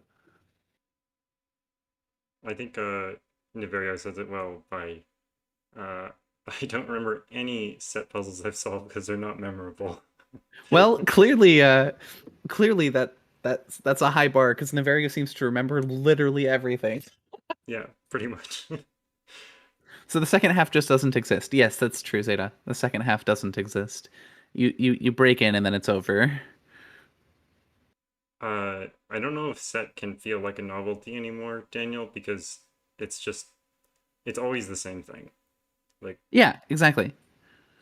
It's there's like there are a couple of really cool deductions you can do with it, and they've all been done. Um, yes. they've all been done like crazy.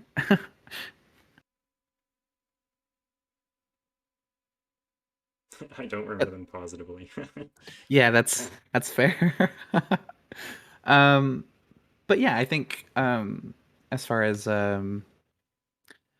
topics like getting started in setting, I may have been overwhelming with talking about classics, but and getting started in setting, I think everyone agrees. Like any setter with any experience that you talk to will tell you to solve other people's puzzles.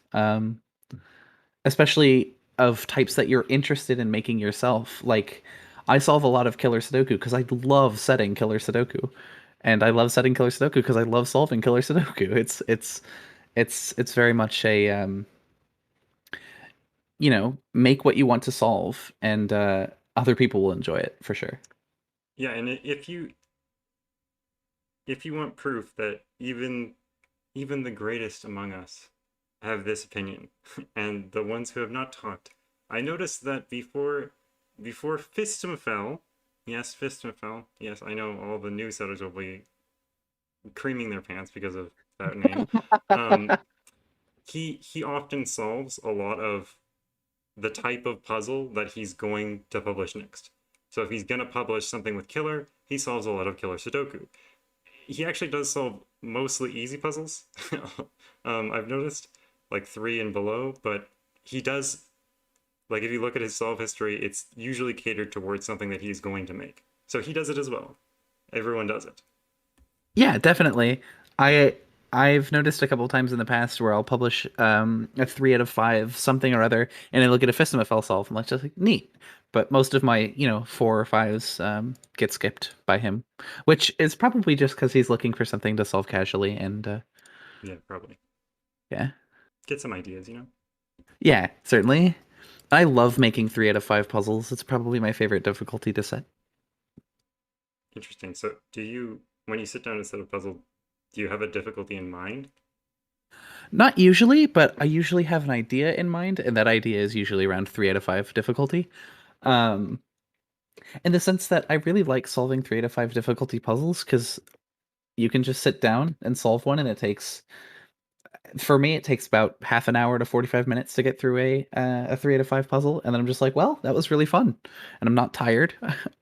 Mhm. um, I forgot to mention one thing when I was on the call. New setters and experienced setters, stay away from non-consecutive. It's trash. Even Fisto made a recent non-consecutive, and even that was a bad puzzle IMO. I was shocked that Fisto posted that. It seemed uh a um a bit below him, to be honest. Yeah, I would say if you're gonna start setting puzzles, like the first puzzle you set, just try to not use a global. Like, just try it, please. I have fallen for this trap as well as a new setter, and just don't. It's just don't. I used disjoint and anti-knight in my first puzzle, and it was not good. Yeah, So, my first puzzle had a my first puzzle that I ever set was a standard non-consecutive. Jovi made the only good non-con puzzle that's done its over no more. What? Did I make a non-consecutive puzzle at one point? I literally don't remember. Um, but yeah, maybe in I your sleep. used I my first puzzle ever was non-consecutive standard that had GSP, and then I set a bunch of anti-knight arrow because Afraid Not made mounted archery. Hmm. Uh, it was part of my pack of 21 of each kind. Oh, interesting. I'm surprised that the puzzle was enjoyed as much as it was. Thank you. I don't remember it. I don't remember setting it, but thank you for your kindness, Seda. I forget most of the puzzles I've set actually. There are sometimes I'll be going through my LMD. I'm just like, yeah, I have no memory of this. Same. Yes, same. And I don't set that much, so it's sort of surprising. Like um in the last, I don't know, year and a half that I've been on LMD, I've made less than 30 puzzles. I'm not saying that okay, you're saying that non-consecutive has no more life, but I would say just for the first puzzle, try to do something that isn't global because global teaches you nothing about setting puzzles. Like literally, Also teaches you nothing about grid control.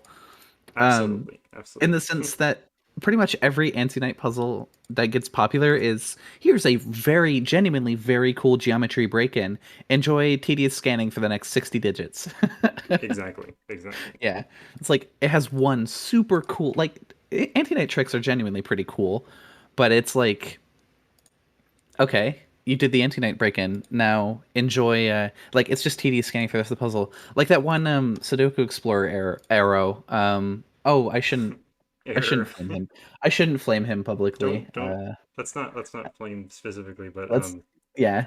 but But in general, I would say out of the anti-knight puzzles that I've seen, when they have a cool break-in, I don't even think there has been almost one puzzle whose break-in justified the pain of the rest of the solve. sure. Like, Um yeah. And there have been I've solved a couple of pretty cool anti-knight puzzles in the past, and very few of them manage to stay smooth and fresh as the first half.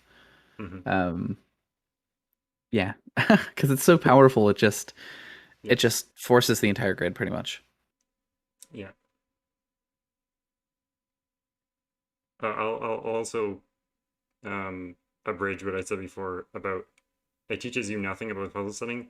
That doesn't mean that a global constraint couldn't teach you something about puzzle setting, but as your first puzzle, it's definitely not gonna make you a good setter to start with that, I would say. Yeah, yeah, and Totally normal cat. You make a good point. Um, it's interesting how anti-night ratings work in LMD because the people that would rate them low stay miles away from them. Yeah, that's Yeah. true with like that's why you get these 5 out of 5 chaos constructions that always get 100% because the people who want to solve them will solve them, and the people that don't. So Yeah. people who really like that kind of logic will go rate it highly, and people that don't just won't solve it. It's a but you know, you get someone who posts, say, a 3 out of 5 killer. Well, pretty much anyone will approach a 3 out of 5 killer, you know. Yeah. So a higher rating on that, I think, artificially means more. I don't know. Out of context, that sounds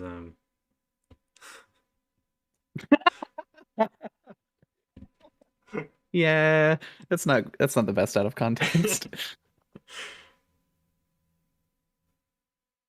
But anyways, yeah. Set what you want to solve, I guess is my advice.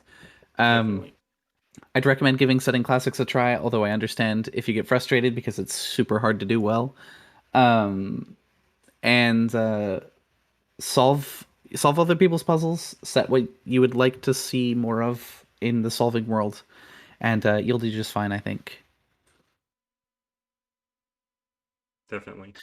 All CCs get high ratings is true, but they get hundreds is wrong for sure. Poor Xeno's been trying for like 10 puzzles now. Um, uh, I have nothing to say on the subject. I've only solved one Xeno puzzle, so I can't say really anything on the subject. But it's certain that it's certain that most CCs get above 95s for sure. Um, but yeah, again, I'm not too experienced in the CC world. I'm only recently stepping my toes into it because I've been talking to KNT far too much. Yeah. I think that's the reason half the people are getting into CC more is because KNT is corrupting their minds. Yeah, seriously, KNT and Jesper and Magnus Yeah. are sort of the and totally normal cat as well. They're sort of the four horsemen of the apocalypse as far as Yeah. chaos construction. Corrupting the youth, really. Yeah, for real. I don't know if I'd recommend starting to set puzzles via chaos construction Oh, unless you are a very experienced solver, in which case, yeah, go for it. that's actually where I think KNT did start with that. KNT did start with that, but he's been solving actively on LMD for like Yes. 3 years. So, you know, I don't think 3 years, but a while, he yeah. yeah, or maybe not 3 years, but he said he's been solving since the pandemic, so a couple Ah, years. Start with setting polyomino puzzles as a far more forgiving. You should start, I think. Non-Sudoku is so much easier to set than Sudoku.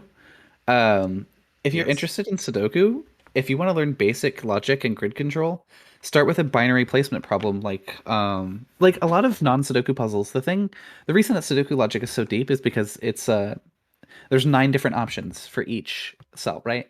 Yeah. But for most other types of puzzles, it's binary. It's either on or it's off, or especially in genres like Heiwake, it's the cell's either shaded or it's unshaded, or like Nurikabe, stuff like that.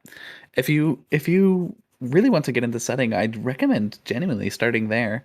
Because a lot of those puzzles are super easy to control, except for Nurikabe. I hate Nurikabe, but just because it Nurikabe and my brain don't work together. But I'd recommend genuinely starting with some non-Sudoku genres. Yeah, it's not hard to set, say, like Akari or cave puzzles, Exactly, stuff like yeah. that. It's super easy. Yeah, Akari is a great place to start. It's super easy to set an Akari. It's super easy to set an interesting Akari. Yeah. Um, it's like you can just place a 3 diagonally adjacent to a 1 and be like, what does this do? Just mess around. That's I actually think it's much easier to explain how you go about setting a puzzle using pencil puzzles rather than Sudoku because it really does like completely encapsulate the idea of you are solving as you create something. Like you put down a 3 next to a 1 you said, and then what on earth does this do? That's Yeah, exactly how I go exactly. about setting pencil puzzles when I do it, which I don't do it very often, but when I do it, that's exactly how I do it. Yeah, exactly. I think there's also a weird stigma around bifurcation in the Sudoku community that's genuinely harmful. As in, you place clues as a setter and you're like, what does this do? But you don't want to bifurcate it because you have this weird notion in your head. I am a bit I will bifurcate all possible options for a clue just to see which one's the most fun.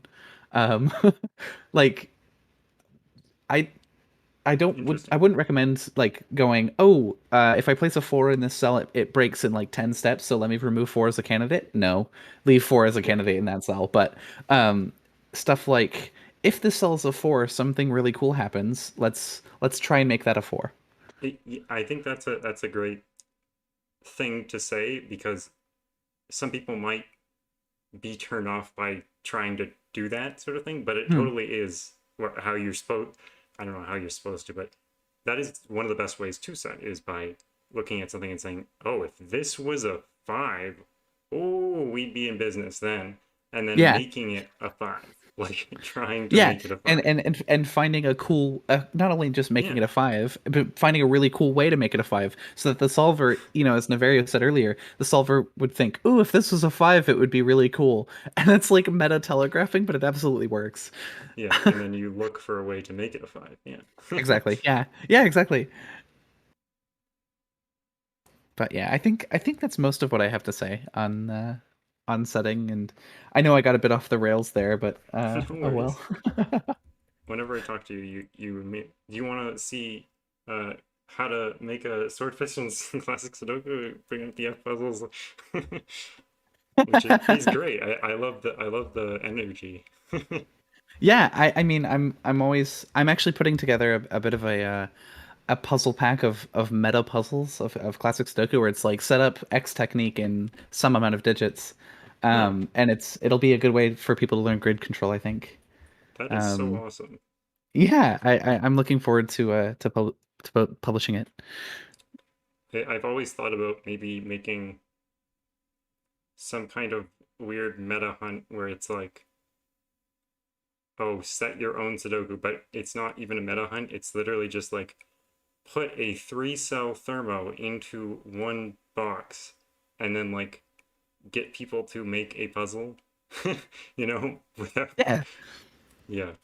But that that's reminds a me good of idea to set up a swordfish in 3 digits or something like that, or 12 digits or something. yeah, and Navari, you make a good point, and zetamath as well. Um, it's your job to understand your puzzle so well that you don't make your solver understand it nearly as well.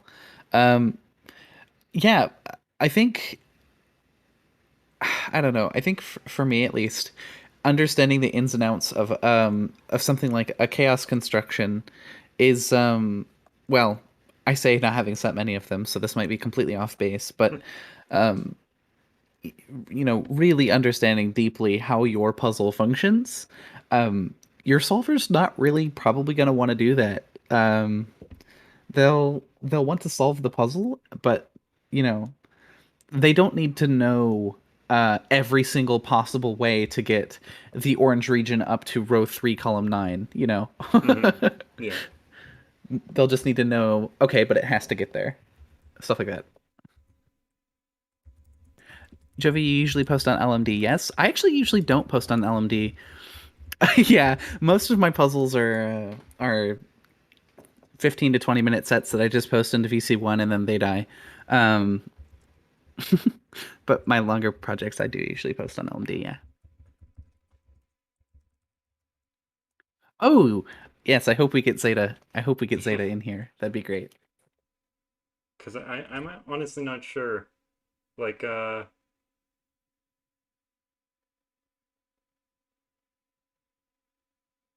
so you want, he says, you should understand your puzzle so well that you don't have to make your solver understand it nearly as well. Because I your feel like. solver isn't going to understand it nearly as well. Because I feel like if you get Mhm. too much into the weeds, you know, um, then it's very hard to actually understand the solver's perspective. Sure.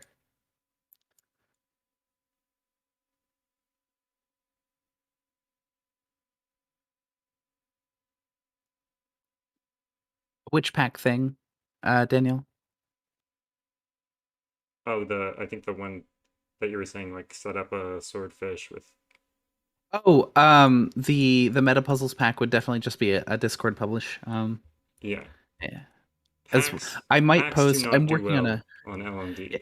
no, and in fact, the LMD moderators have said multiple times in the past, to please limit one puzzle per post, Yeah, unless it's an example puzzle for something. So I've seen a couple people's profiles get a bit flamed by the mods in the past for doing that. I should take down my 4 introductory No, it's SLs okay. then It's when I okay. get flamed. No, It's it's probably fine. it only has 3 solves and no, like Yeah, people don't want to. that's fair. I'm also working on a. I've been working on it off and on for like a month, a little bit longer than that actually. But there's a text-based logic puzzle that I'm making, and it's a joke. It's like a 10-page long joke, and I'm Yeah. really excited to post it. It'll go on LMD for sure. Okay. I think I heard something about that in the chat, so I'm excited to see Yeah, it. it's it's it's definitely the silliest thing I've ever made. I'm looking forward to posting it. Interesting. It's a 10-page long joke that has a punchline. It's humor is something I focus way too much on while setting. Um, just because it's like you wouldn't think that logic puzzles would be innately hilarious, but they definitely can be, and I love making them funny. What do you mean by humor in your puzzles? Because I like humor in my puzzles as well, but solving your puzzles, I don't know if I've innately seen anything like super humorous. I mean, I get the Sure. like haha like this is a 5. That was a weird example, but No, you're totally what are your fine. thoughts? I think one of my favorite examples of humor in a puzzle, like a puzzle that made me laugh really, really hard, is the Skunkworks Downward Spiral.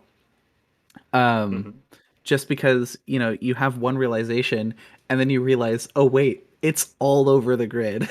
Yeah, okay. And that to me is funny. It's like you were staring right at it and you didn't see it, and then suddenly everything is that. Right. It's funny. That is kind Um of funny. I never I thought think of it in that way. yeah, I think in classics, I've made a couple classics that are sort of funny in that regard, where it's like it's like, oh, we need this, you know, if we had a cycle of odd length on these two digits, it would break. And then you look at the grid and you're just like, oh, it uses every single box. That's kind of hilarious. Um, but yeah, Downward Spiral, I think, is my favorite example of a puzzle that made me laugh really hard. Just because of that reason, where it's like you're looking at the grid for like 10 minutes, have one realization, and then you realize the entire grid covers that realization. And it's like I was staring at it for like 10 minutes and didn't see it, and now I Yeah. see it, and it's funny. Yeah, I guess I wasn't really thinking about the I didn't like it was right in front of my face, but I didn't see it kind of Mhm. like haha joke. Uh Yeah, yeah, sometimes in my puzzles the joke is just like I don't know, the grid itself. Like yeah, just something that looks ridiculous. sure. Um, and I think something that also qualifies as humor are grids that are just like, how does this exist? Like Philip Newman's White Room. The first time I Yeah. saw it, I was like, what in the hell? How is this real? Hmm. And that's a part of puzzle humor as well, I think. I have been putting some work into grids like that myself, where it's just like, how is this real? Um, Stuff like that's really cool to me. Yeah, I mean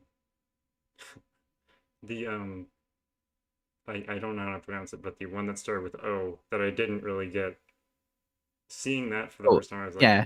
how and what is what is this? And then Oubliette. yeah, and then the entire solve, I was also like, what is this? But I guess I didn't get something. That's okay. Yeah, irregular Sudoku's a bit weird, but Yeah. those corner regions had a bunch of pairs and triples and stuff that I thought was really neat. But yeah. Ooh. Someone has joined. Hello, zetamath. Hello. Hello. One moment while I figure No out. worries. Okay, why are you trying to use my OBS camera? Don't use my OBS camera. I have no idea why we just go do that. It's funny, Niverio, because White Room's a great example. It was also the first one. Philip has found a number of 18 clue killers since then, including one with only 7 cages, which is just insane. Wow. Okay. I just need to switch it so that it's not using my OBS virtual camera. Yay, I think. stream! Yeah. Woohoo! There we go. Okay. Alrighty. Do I look like a Zeta now? I think I look like a Zeta now. There we You go. look like a Zeta. There we are. Excellent. Woohoo! Success. Welcome. Sorry to derail everything as I attempt to figure No out worries. tech stuff.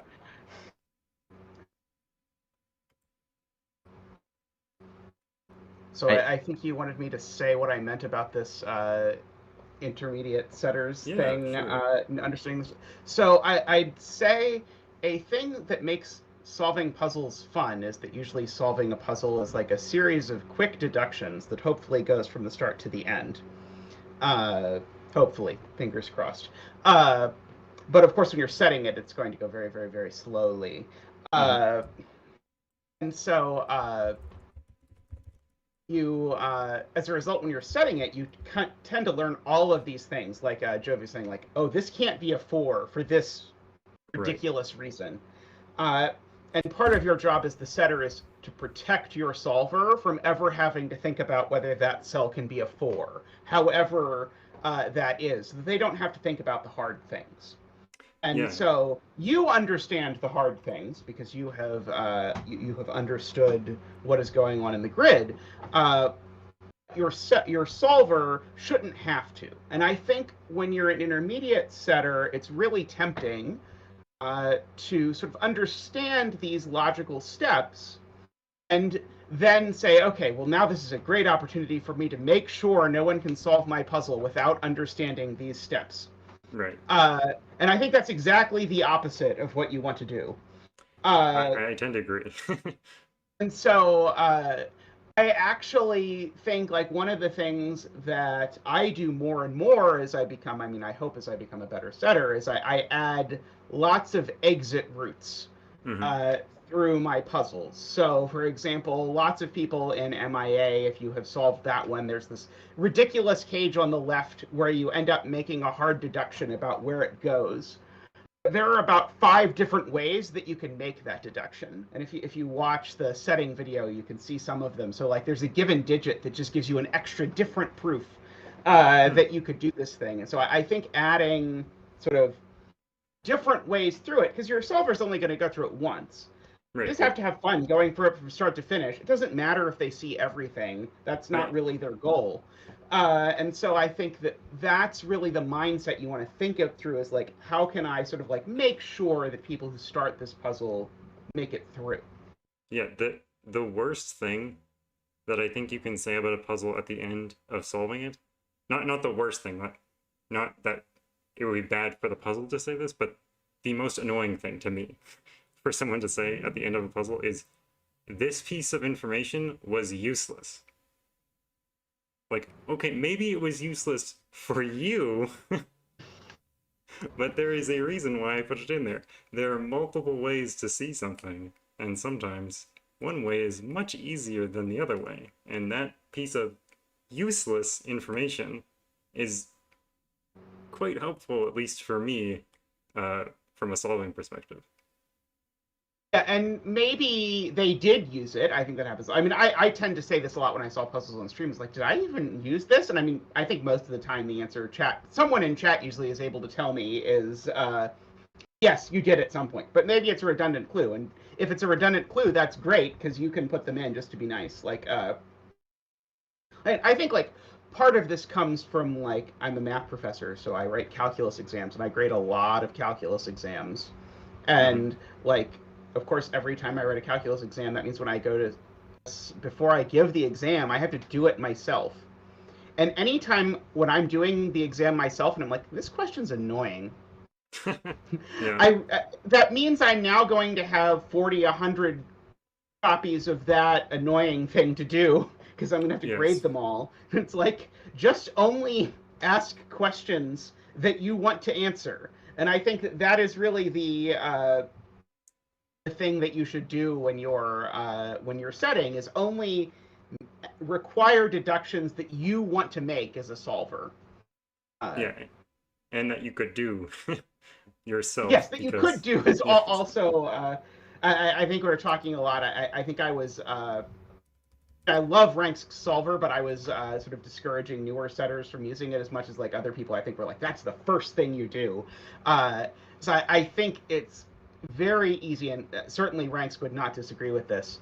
It's very easy to use the solver in ways that lead to creating very bad puzzles. Right. Oh, this puzzle becomes unique if I put a 4-cell 29 cage in this random position. Done! Uh, is the kind of thing, and it's easy, sort of like, if you know what you're trying to prove, because the solver told you, it's pretty easy to say, yeah, I could do that, I could prove that, but then you have to, like, have actually thought to ask it, as you're talking about before. So I think that's another thing. Now, it helps that I have a very bad memory, so when I'm testing my puzzles, I usually don't remember anything about what I was doing when I was setting it. So that also features into doing it. Yeah. I mean, a good tip for new setters is don't push your puzzles out right away. Like, let them sit. Let them sit and let the deductions leave your mind a little bit and then come back to it the next morning, the next day and resolve it. And you will have different ideas, I assure you. And I think one thing that happens all the time when you're setting, and this happened to me a ton at the beginning, was like, I had this really cool way of deducing that this digit had to be a 7. And I just can't remember it. And you'll even see people like posting in VC1 to be like, can anyone else see what on earth I was thinking? Because I know it was really cool, but I just can't put it together. And it's like, if you can't figure out the step that you intended yesterday, probably not a very good step. Yeah, yeah. That's actually why I was freaking out about cliques, the puzzle that you solved on stream for the coloring puzzle. I was freaking out because I was trying to resolve it just like a week later after I'd made it, and I couldn't figure out one of the steps, and I was like, this shouldn't, no, what's going on? But someone ended up reassuring me that it was okay, and then you didn't follow the path that I had intended at all. So that's right. Yeah, that's right. That was the puzzle where you at the end said, like, I liked your path, but it had absolutely nothing to do with the path. That... Yeah. But it was you great did to handle watch. very well, I thought. Like, I mean, I think that people get overly fixated on people following the path they intended, generally. So it was cool that you enjoyed seeing me ruin your puzzle by adopting a completely different path. I mean, so some of the deductions, like that line in box 9 being the digit that's also on the other ones. I think it was pink or something, or maybe it was circle. That circle color, like that was intended, but it was supposed to be like you're supposed to get one of the low digits into box 8, and then that saw that digit, but it just so happened that all of the cells could see that digit anyways. So then I was like, oh, detour. And then it started doing other things, and I was like, oh, I have never seen this. So there's also a part, almost like what you were saying, is you should know your puzzle well enough that your solver doesn't have to go through painstakingly understanding it. And clearly I didn't understand it well enough, because I thought there was only one path.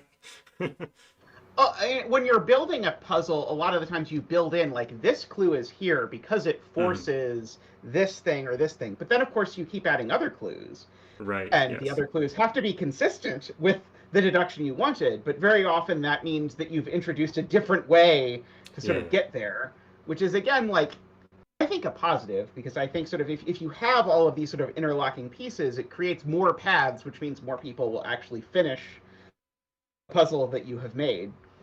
Absolutely. And I think probably, I don't know if I would say the dumbest advice that I've ever received as sort of a newer setter when I was a newer setter is that you should resolve the puzzle whenever you add a clue to make sure that you haven't broken your previous logic. Like, I don't care if I've broken my previous logic. If I want to add a clue, it's because it's doing something interesting in that part of the puzzle. So if something else in way before is broken, I'm just going to save that piece of logic that was removed for another puzzle someday.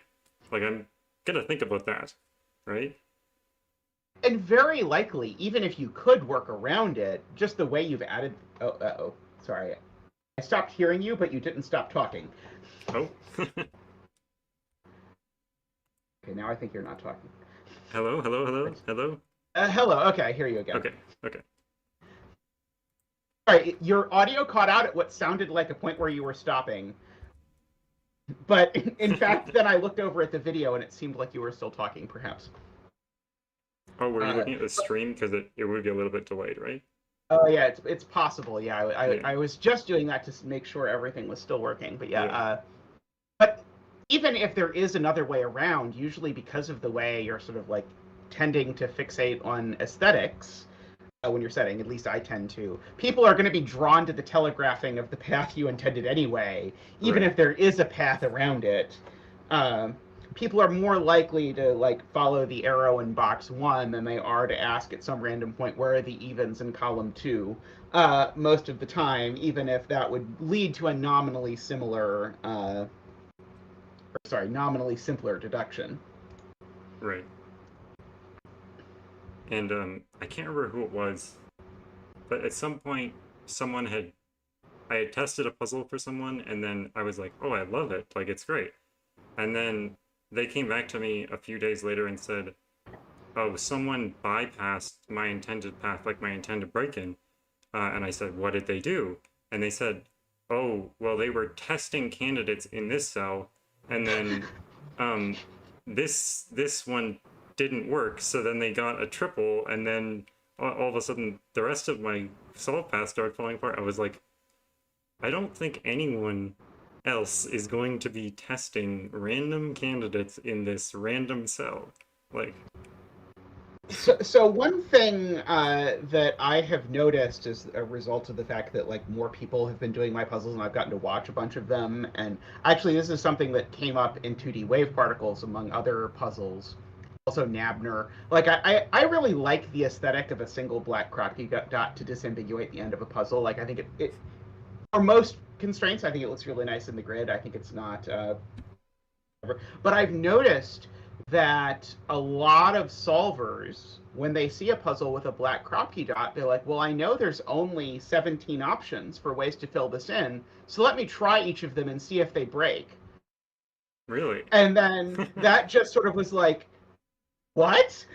How can you see a grid with a single black croppy dot and not go, okay, well, I'm never going to use that until the very, very end? But I noticed that and sort of was like, oh no. So I've sort of backed away from doing that because I saw that it was sort of encouraging a lot of people to sort of start there.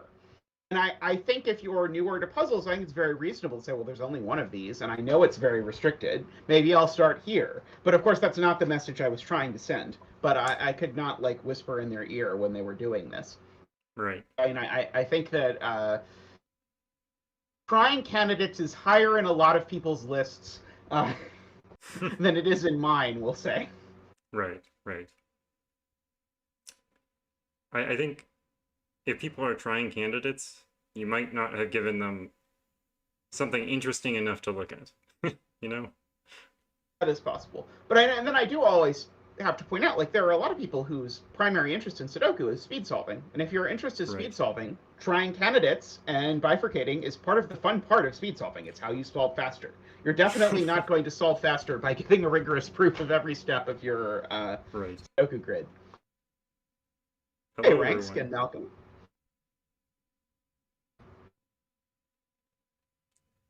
And Ambrose from before. Oh, sorry. But I do think that does connect to what I think is like one of the most important parts for sort of like going from a beginner to an intermediate setter, is that watching people solve your puzzles is very important. Oh, absolutely.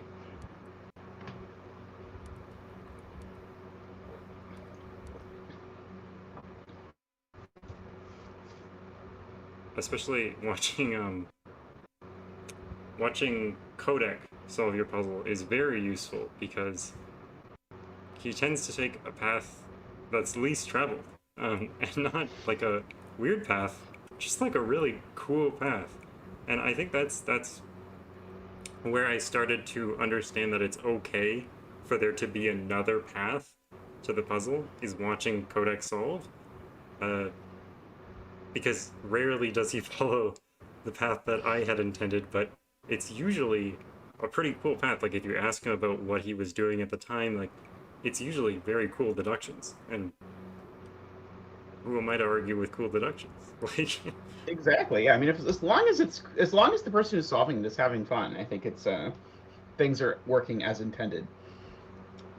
But yeah, I suppose I should mention. I mean, Ranks in chat is one of the first people I saw do my puzzles a bunch, because his stream still has open submissions. So if you make a puzzle, you can submit it, and then you can watch him solve it.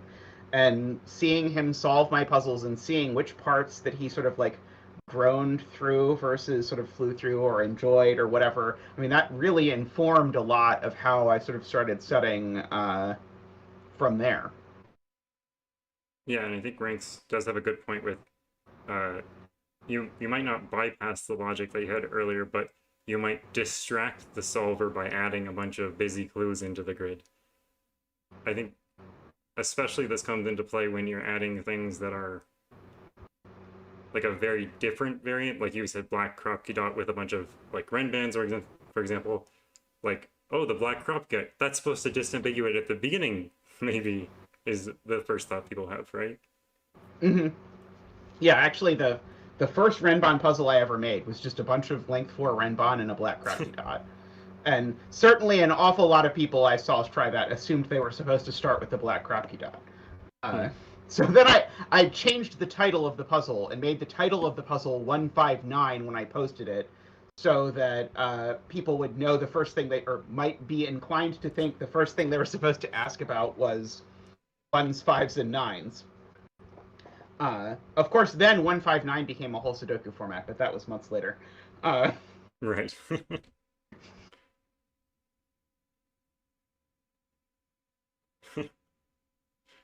Yeah, Niverio, Tristan put the link into the Puzzle Plaza server.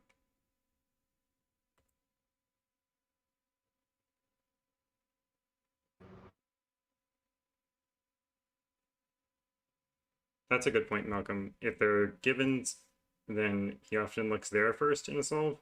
Yeah, givens are definitely a good telegraphing tool. Especially if there's more than one of the same digit. Yes, definitely. Like if there are 2 6s, that's incredibly loud telegraphing. In a lot of puzzle types. Killer cages that only have one possibility are a fantastic telegraphing tool. Arrows that are length 3, so you know they have to be 6, 7, 8, 9, are a fantastic telegraphing tool. There are just a few like standard deductions that someone will like see a grid and at a cursory glance can say like, oh, I can fill in this thing, and then that often is okay. Well, if they can fill in a thing, then often it sort of gets their eye there, and they can say like, can I use the fact that I know that this 2-4 in the middle of these 2 black crocky dots is doing something? Sometimes yes, sometimes no. 9-cell thermos. 9-cell thermos are very good telegraphing. Yeah. A skilled solver will know what to do with a 9-cell thermo, as Malcolm points out. And an inexperienced solver might think they misunderstood the rules if they see a 9-cell thermo.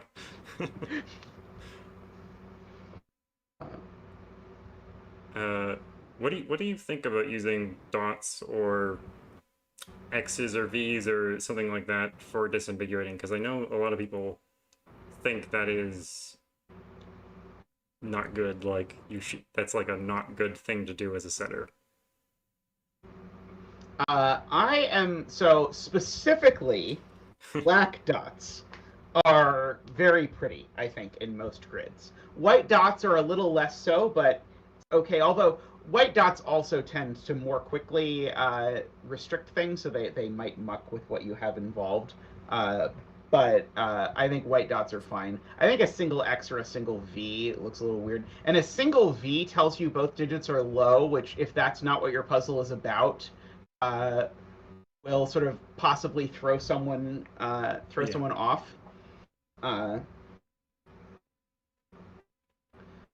Ranks has the opposite philosophy. Ranks says he doesn't like introducing a new rule. But to me, I don't think a black dot or a white dot is a new rule if you're posting a 3, 4, 5 star puzzle on LMD.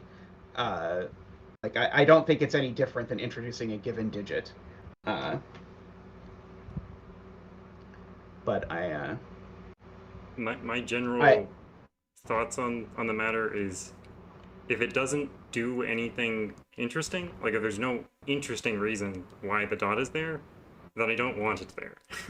But if it disambiguates the grid and there's a good reason for it to be there, there's a good logical reason, then I'm okay with banning pretty much anything. Yeah, I think there's a lot of question of like what exactly is it doing? Like, Right. does your grid come down to a single deadly pattern, and this is just resolving the deadly pattern? That's maybe not so interesting, although you might be kind of stuck with it if you like the rest of your puzzle. Uh, but I also would say that yes, it's nice if it comes up in the path in a way other than, well, I have this 7-8 deadly pattern, and this is on a black dot with a 4. Yeah. Uh, That's a good point, Ranks. You can often backtrack a little bit and then fix where you introduce the deadly pattern. Um, I very often do that. Yeah. yes, yes.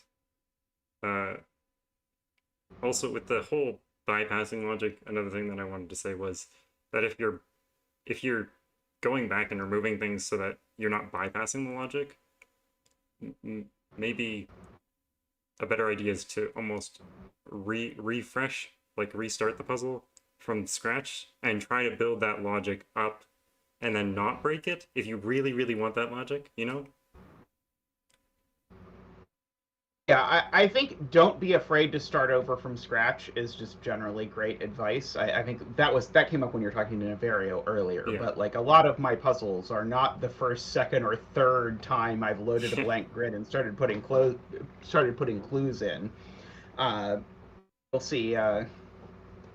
If you watch, I guess I should plug. I have a video of me setting MIA. If you're interested in watching me set a non-trivial puzzle to set, I have a whole video of that, and you'll see me rewind huge amounts over and over and over at fast forwarded speed because it was edited to only be 4 hours long from like the 20 hours of setting it. But just a thing that, yes, very helpful. If like the geometry doesn't work out, the numbers don't work out, just rewind, start over. Uh, like a full dip, which is I think the one I saw you do the other day. That one was, oh boy, that was a whole lot of drafts before I got Yeah, I can the right imagine. break in and the right sort of geometry of it. And of course, like every time you start over, you've learned something, so you're not really starting Yeah. over from scratch. You're playing a rogue light, I guess, is the way to phrase it. Exactly. What I often do, since I have a little bit more experience now, I used to just restart over and over again. But what I often do now is, if I'm sending in Pempa or even in F puzzles, you can sort of like clone the puzzle, like generate from URL, or clone. The clone button just like takes the exact same page and makes a link of it. I often do that at points where I feel like, okay, this might branch at this point, and if I need to go back, this is a good point to like sort of, this is the baseline of the puzzle. So I'll clone that and then I'll continue setting on the one that I've been setting on. And then I go back and I often get like 10 tabs open of clone puzzles that I'm like, okay, let's look back through the progress of this puzzle. Like, how did it develop? Where are the baselines? I do that via having an instant messaging conversation with myself where I post screenshots constantly of like the grid in progress. But when I do Interesting. it, I tend to actually when I start over, I often will look at the grid and say like, okay, what clues from this grid did I like, and what was the minimal number of them, and which ones was it that caused the one interaction that I liked, and I'll put those in, and then some of them were just sort of added because it advanced the solve, but not in a way that I particularly liked, and so I will just sort of copy those. I find for me it's nice to start blank and then to sort of copy the stuff in, and for each thing I'm copying it in because it's like, okay, well this did a thing, I think. Uh, Maybe possibly, and then do it that way. But yeah, I think that is actually, if any of you are software engineers, that is the greatest weakness in the Sudoku tools available now, is that there is no form of revision control at all. So Yeah. there is no way of like, there's no saving when your laptop restarts. You just lose everything unless you've been diligently taking screenshots. And Right. there's no way to have multiple versions. It's just so it would be really nice if someone were to fix that problem. Uh, Yeah, I could think of a lot of things that would be really nice if if this was in the software, but yeah, that's definitely one. Also, having a notepad when you're solving would also be up there on the list of things that I would like. Um, because See, I puzzles don't are want getting that harder. because then it would encourage setters to make True. puzzles that require me to pull out a sheet of paper, and I hate it when I have to pull out a sheet of paper while I'm solving a puzzle. But like Sometimes I it is just want general. to note something down like the maximum sum of this is 24, and maybe I'll never use that. Usually I don't use that, but I like to note it down at least. And I'll very often write that to myself if I'm setting. Like Right. I'll write that in the like I have deduced that this thing is whatever. But yeah, I could see like a just a broad annotate thing where you could just write little notes. Could be very cool. Uh, I did want to say, by the way, since I think the original question was, what should you do when you're very first starting? Yeah. I think the best thing to do when you're very first starting, at least this is what I did, is to find a puzzle you really like. Because presumably the reason you're starting setting is because you saw a puzzle that you liked. And presumably you saw a puzzle, like one specific puzzle that was so cool that you were like, I want to make something like this. I think the best way to start setting is to just try and make exactly or almost exactly that puzzle. Like take the rule set, take the deductions, and just try and set it in a grid and make it solve in a way that it does. It's not going to be as good as the puzzle that you saw, probably. It's going to be like 10% as good, but it will give you, like, you have all the tools right in front of you Right. to set the puzzle because you already have seen how someone took this rule set and made it into a puzzle that's solved from start to finish. So you know all the deductions that are available, or maybe you don't know all of them, but you know many of the deductions that are available, and so you can borrow those. And so that's exactly where I started. Was I just started with a puzzle called the Lomino-ish Killer uh, by Sir Woozle, and then I just made a build your own killer based on it. Niverio in chat says now everyone is going to be trying to set their own miracle Sudoku. I don't know. Apparently, Maybe it's just saying something about my aesthetics, but the miracle Sudoku definitely did not make me go, I could make a Sudoku. I'm going to try it now based on this. I no. very much enjoyed it, but it definitely did not make me think like, oh yeah, this is the thing I could do. Uh, Yeah. I think that did the opposite to me. That that made me spend like a whole year thinking I couldn't do that. uh, Oh, totally normal cat says that was the codec arrow puzzle, or one of the codec arrow puzzles. Interesting. Yeah, I'm curious actually for as many setters as have an answer. Like, do you have a puzzle that it was that you were like, okay, I'm gonna try setting? um, I don't think so. Interesting. Okay, maybe not everyone does, but. Oh wait. Here, actually, let me keep the chat entertained. Keep the chat entertained. Okay. I will bring in Zach. He is popular with certain demographics. I will let Zach move around, and he will entertain the chat while I think this is Zach's first time guest starring on another stream, so he will be Welcome, excited Zach. and dance around while Oh, no. you fish for things. I think the stream. I think you were frozen on the stream when that happened. No. So sad. Or maybe not. Maybe not. Oh no, it's good. Oh no. It was frozen for a little bit. Let's see, but yeah, that. Okay, not quite.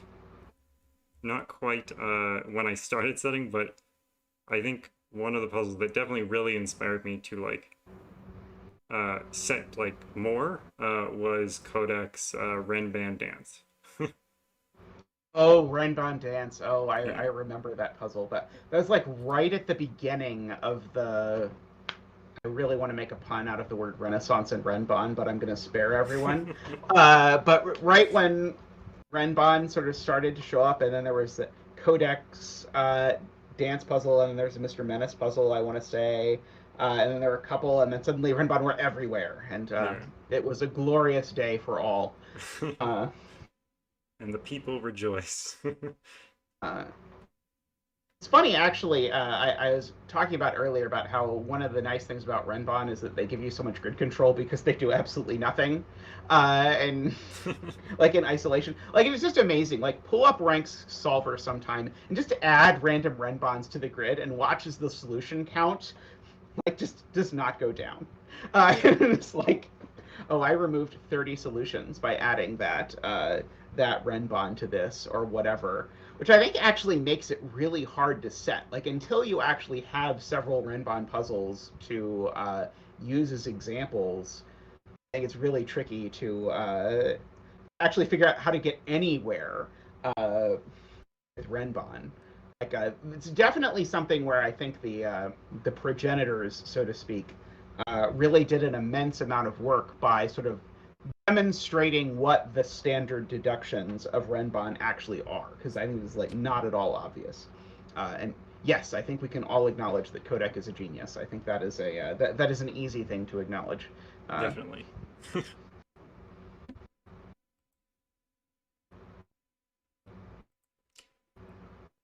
Most certainly have to agree with that. And a very nice person as well. Which is Yes, yes, very positive force in the community. certainly. Do you have a next up? No, I or don't have a someone to next bring up in? yet. Yeah. Let's find a next up. Who would like to go next? So we're not taking Zeta's real time. I mean, I'm happy to just hang out here, but I don't Yeah. want to. I mean, I can talk forever. I mean, I do it for like 8 hours a day, so I didn't want to. I just didn't want to hang out here forever. So, and take up other people's time if there's other people who want to chat. No one has volunteered, which is actually surprising to me. I thought people would want to volunteer, but no one's volunteering as tribute. Maybe I shouldn't say that because then no one will want to volunteer. Niverio proposes that he and Jovi come back, and then we just all chat. Yeah, we could do that. Uh, I think that is very true. Ranks says a misconception that people can get about puzzles is that the setter probably spent about as much time setting it as they did solving it, which is Yeah. maybe only true for a very select set of setters. Like I think like Turganis, I know, can just like make a 60-minute puzzle in 60 minutes consistently. And it blows my mind because it is just absolutely not how my brain works. Yeah. It's like going to Like, just stare at this one clue forever and be like, nope, I'm going to delete it. And then I'm going to stare at the blank grid and then add another clue in and then stare at it and then realize the puzzle's broken and then reset the whole grid and start again. Is sort of like my progress, or sorry, my process in microcosm. If Niverio and and Jovial want to come back for sort of a last hurrah gang quadruple person discussion before we end, that would actually be sick to talk about all the stuff we talked about. It's a little panel. Yeah, little panel. I can. Ambrose asks opinions on speed setting. I have never successfully speed set anything. I will say actually, so actually that's not true. I've speed set 2 puzzles, both of which I think were 6x6s. Like there was this point when Clover was making this amazing like caterpillar thing where it was like, okay, 80 different setters are going to make a puzzle for this, and you need to finish this puzzle in a timely manner so the next person can go. And so it was like, okay, well, I'm going to just like set this puzzle, and I actually set a 6x6 in 45 minutes, which I was very impressed with and very happy with, because it's very, very rare that I can set anything in any short amount of time. But a lot of people are really good at it, and I'm sure it hones very specific skills if you can do it. I adore speed setting. The speed setting competitions, and also just for fun, I will set probably 5 or 6 puzzles a day. Most of them non-Sudoku. I don't set Sudoku that much, but say I'm bored and I just want to make a Slitherlink, I'll sit down and make a Slitherlink, and it takes like 7 minutes, and it's great. Yeah, I'm astounded whenever I'm in the voice chat, and then Jovial or Freddy or someone will post like 3 different Slitherlinks in a row, and I'm like, how do you set these so fast? Because it's I don't know, it like I said earlier, setting non-Sudoku is easier than setting Sudoku because a lot of times it's binary. In the sense that like there are only 2 options for a cell, on or off. And I think that lends itself to setting quickly. Still, when I try to sit down and set like a Slitherlink, honestly, I can't get my head around setting Slitherlink. I've done like puzzle books of Slitherlink that were so easy compared to the things that you guys come up with for Slitherlink. I'm just blown away by that. That specifically. I mean, I don't even like Slitherlink. I just like setting Slitherlink, which is hilarious. Like, I hate solving Slitherlink. It is so unfun. And then I'll sit down and I'll want to make one because I don't know. Interesting. I think it's pretty fascinating when there's like slight differences between puzzles someone sets and the types of puzzles they would like to solve. Like I think for me it's close, but it's certainly not exactly it's certainly not the case that I set exactly the kind of puzzles that I like to solve. Like Sure. You can certainly see the if you look at what I picked for stream, it's certainly not all weird Zeta nonsense puzzles. But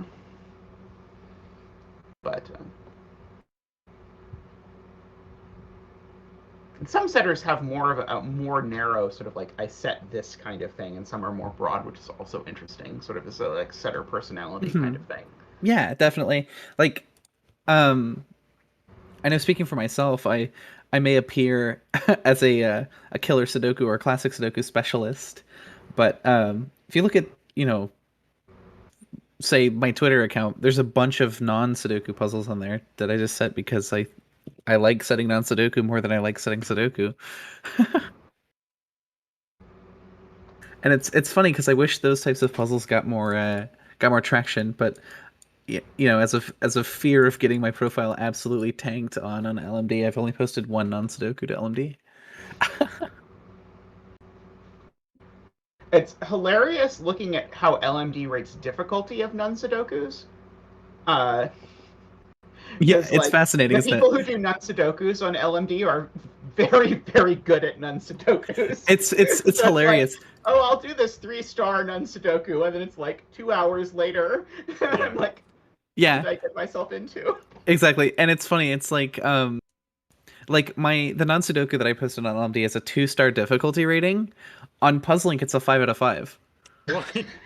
Yeah, That sounds exactly right. it's actually the Which hardest. puzzle? It's the hardest Bonsan on Puzzlink. Because I made it that way because I found some 2 really cool global stars. deductions. I found some very cool global deductions about Bonsan and made a puzzle using it. It's a 2 out of 5 on LMD and a 5 out of 5 on Puzzlink. It's amazing. It's just like everyone's just like, I solved this in 4 minutes. It's like, okay. Wait, don't tell me you're talking about the Warden. I am talking about the Warden. Warden wasn't hard. Exactly. But it's a 5 out of 5 on Puzzlink. Like 'Cause most people it who took me said- like 17 minutes because I have never solved a Bonsan before, but Yeah, exactly. like But it was pretty clear what to do. Yeah, exactly. But no one on Puzzlink, no one uses the, if there's an odd number of circles, then there has to be a circle in the center of the grid. Like, there's like 2 on Puzzlink that use that. Because, like, people on Puzzlink are incapable of setting difficult puzzles, unless your name is Freddie Hand. I think this actually comes down to a lot of times how difficult a puzzle is rated is a proxy for whether the deductions in it are standard or non-standard. That's fair. And Maybe I it's just tend to not think me. that's often not really not often a useful metric of difficulty for people who don't know all of the standard deductions about things. I saw Shy's Big Hey and literally had no idea what difficulty to rate it. Yeah, exactly. Me too. Because, like, you don't know what difficulty to rate it until you've solved a bunch of Hayes and you're just like, okay, this is like a 5 in comparison then. Like solving. It's funny. It's like you'll sit down and, at least in the non-Sudoku world, there'll be a genre that you've never solved before, and you'll sit down and solve one, and then you'll be like, okay, that's pretty neat, and then you'll solve more, and you're just like, oh wait, that first one I solved was supposed to be hard. Oh heck. Like, I remember I was talking to Toast Crunch the other day. I know it's Toast Crunch, but I'm gonna call him Toast Crunch. I was talking to him the other day, and he was stuck on a puzzle, and I was just like, yeah, there's this global deduction in this genre, and he was just like, you are a terrible person.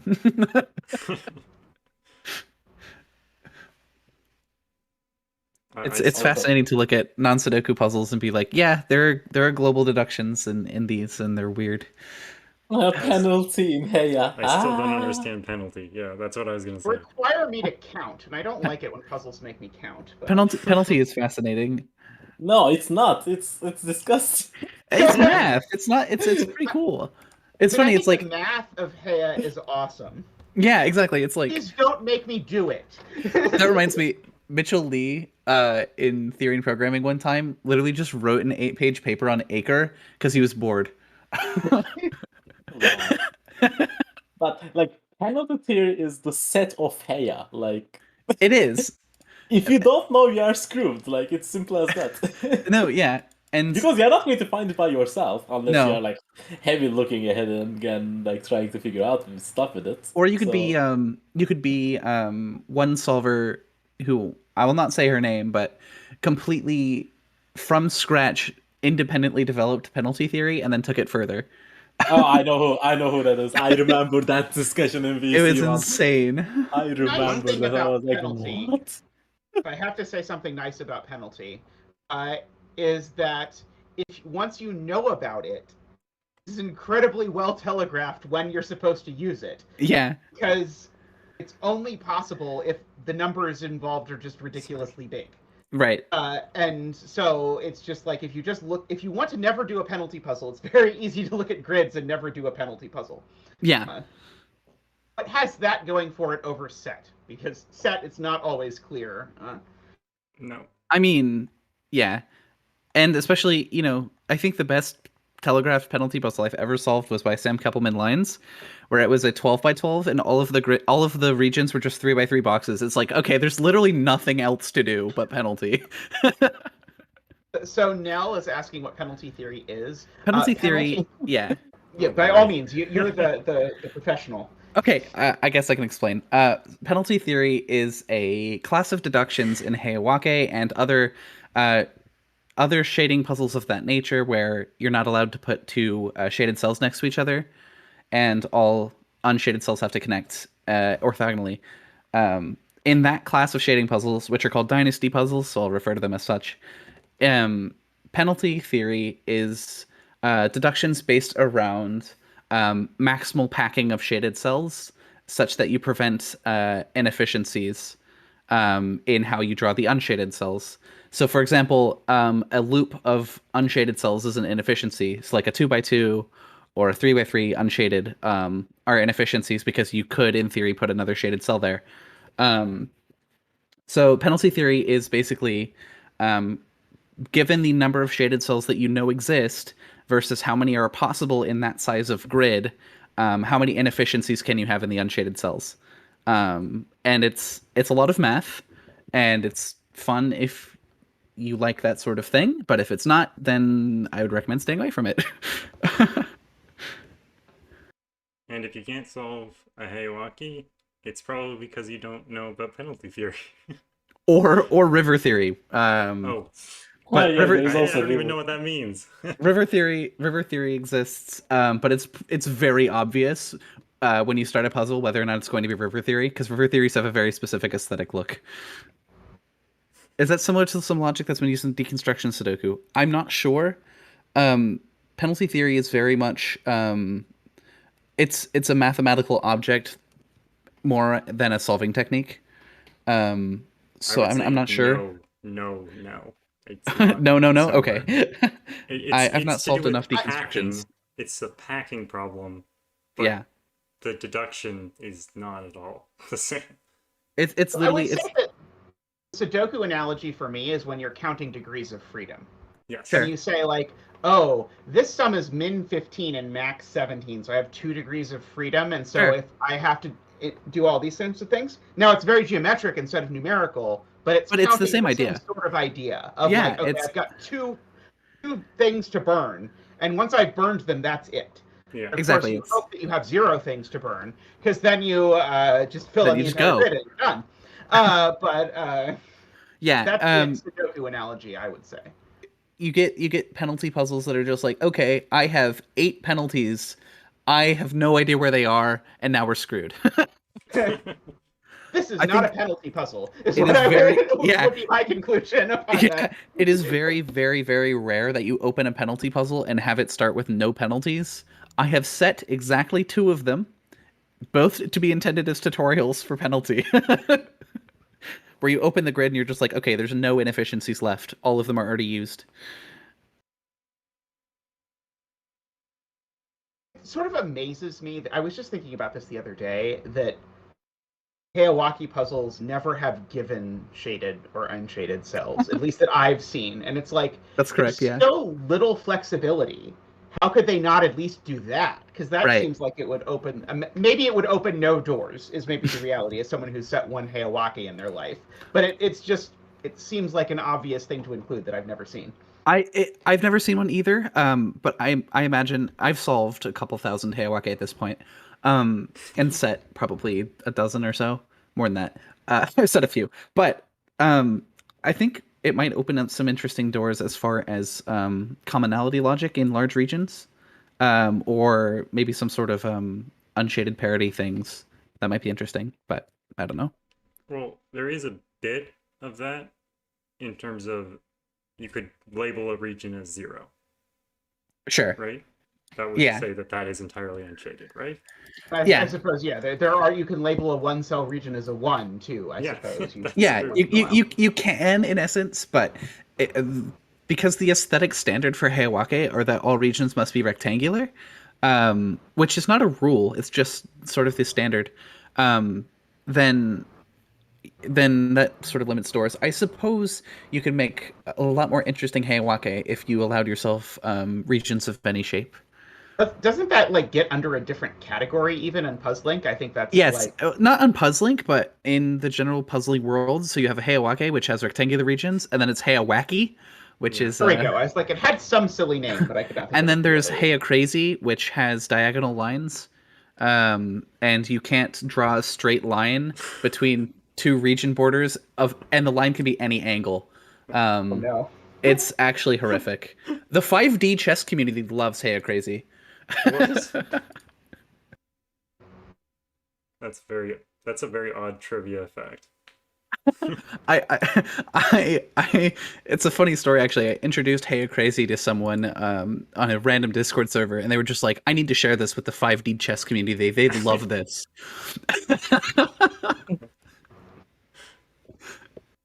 I do think as a setter, it is a great idea to just go on Puzzlink, pick a genre you've never heard of, learn the rules, start at 1 star, and work your way up. Yep. I think it is a great way to sort of put yourself, at least if you're interested in designing puzzles where sort of like your intention is that the solver is not going to know the standard deductions going in. I think it's great sort of practice to sort of do that. And I mean, there's infinitely Certainly. many of them basically, and they tend to be very cool.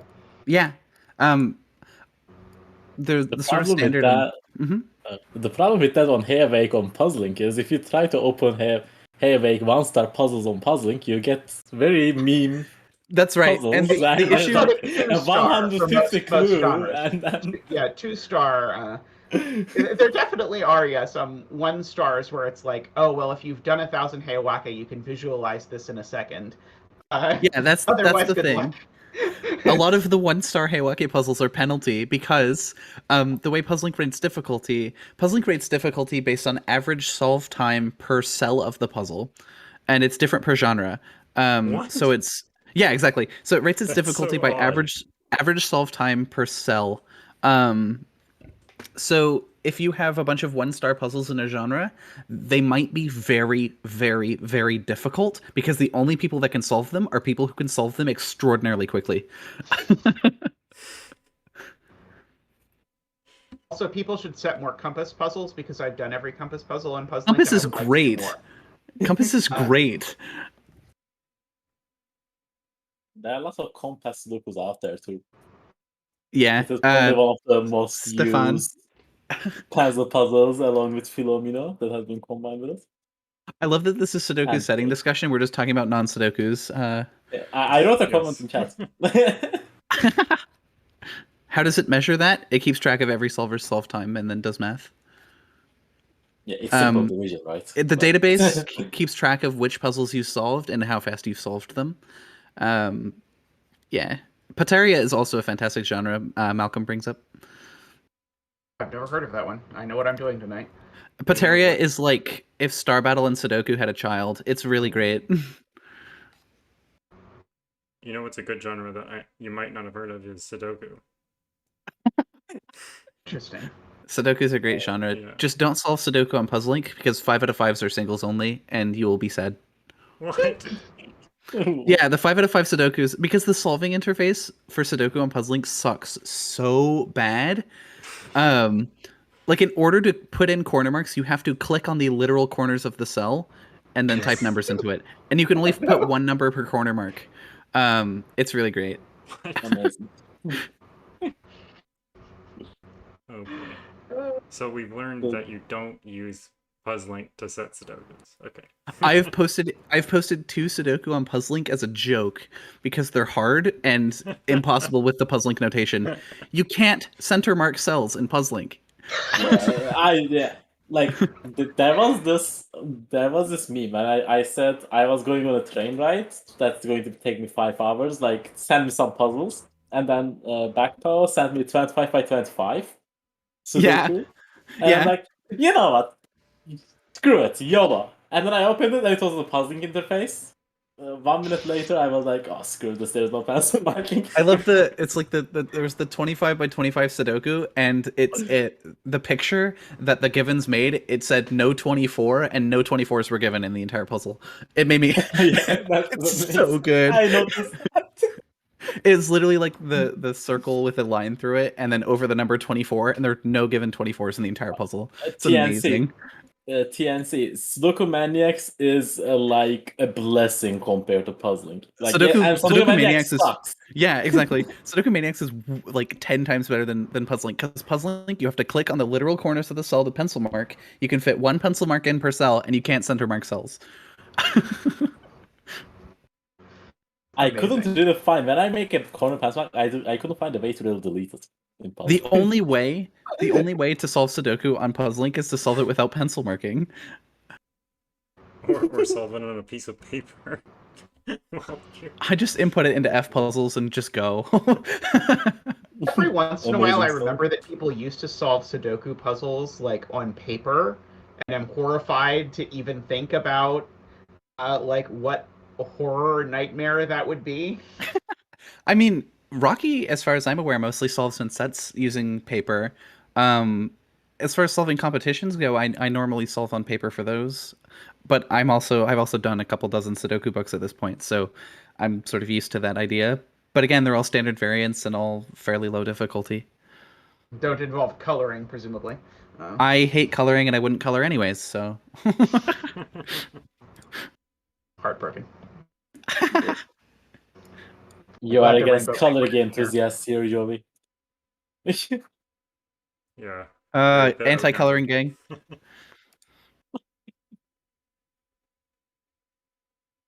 And by coloring, she means relabeling. Relabeling, cells. yeah. I just accidentally closed a pen tab of a puzzle I've been working on for like 4 hours, so I'm gonna go cry. Oh no. Oh, you weren't crying for the last hour? You said it an hour ago. What? Or did you close another one? I've accidentally closed 2 pen tabs now because I've been working on a 7x7 of a rule set and a 9x9. Oh, So I've now please lost tell me both you of them. saved. Please tell me you saved. I haven't taken any screenshots, so I'm just gonna go back and see how much I have Remember? memorized. Oh my. Oh no. The 7x7 the 7x7 example won't be too hard to remember. The 9x9 might take a bit. This is a secret rule set, by the way. She is refusing to tell us so far. It's a very unique one. I mean, KNT knows about it, and KNT's first reaction was, "Holy shit! Yes, this is going to be amazing." So, you know, it might be fun. Could be fun. That reminds me of a certain reaction he gave to my rule set, but it's not going to be the same length. KNT's a good sport. Yeah, KNT is awesome. His puzzle are also awesome. Mm-hmm.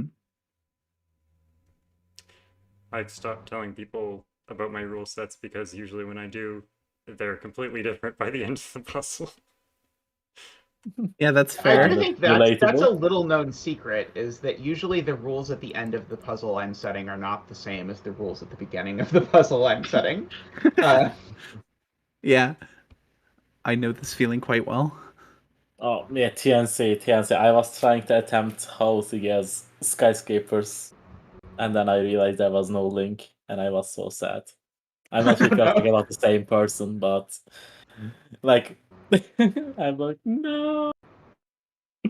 I was too lazy to like transcribe it because like taking notes on paper is something completely different to taking notes in online, because in online you can just delete everything with one click, and in paper you cannot do that. So you have to be way more efficient with your pencil marking. Have you considered crumpling up the piece of paper and throwing it away?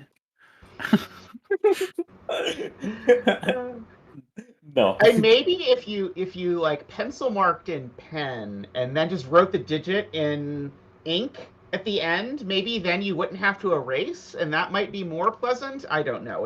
It's hard for me to imagine a practical way to do like Snyder notation in pencil.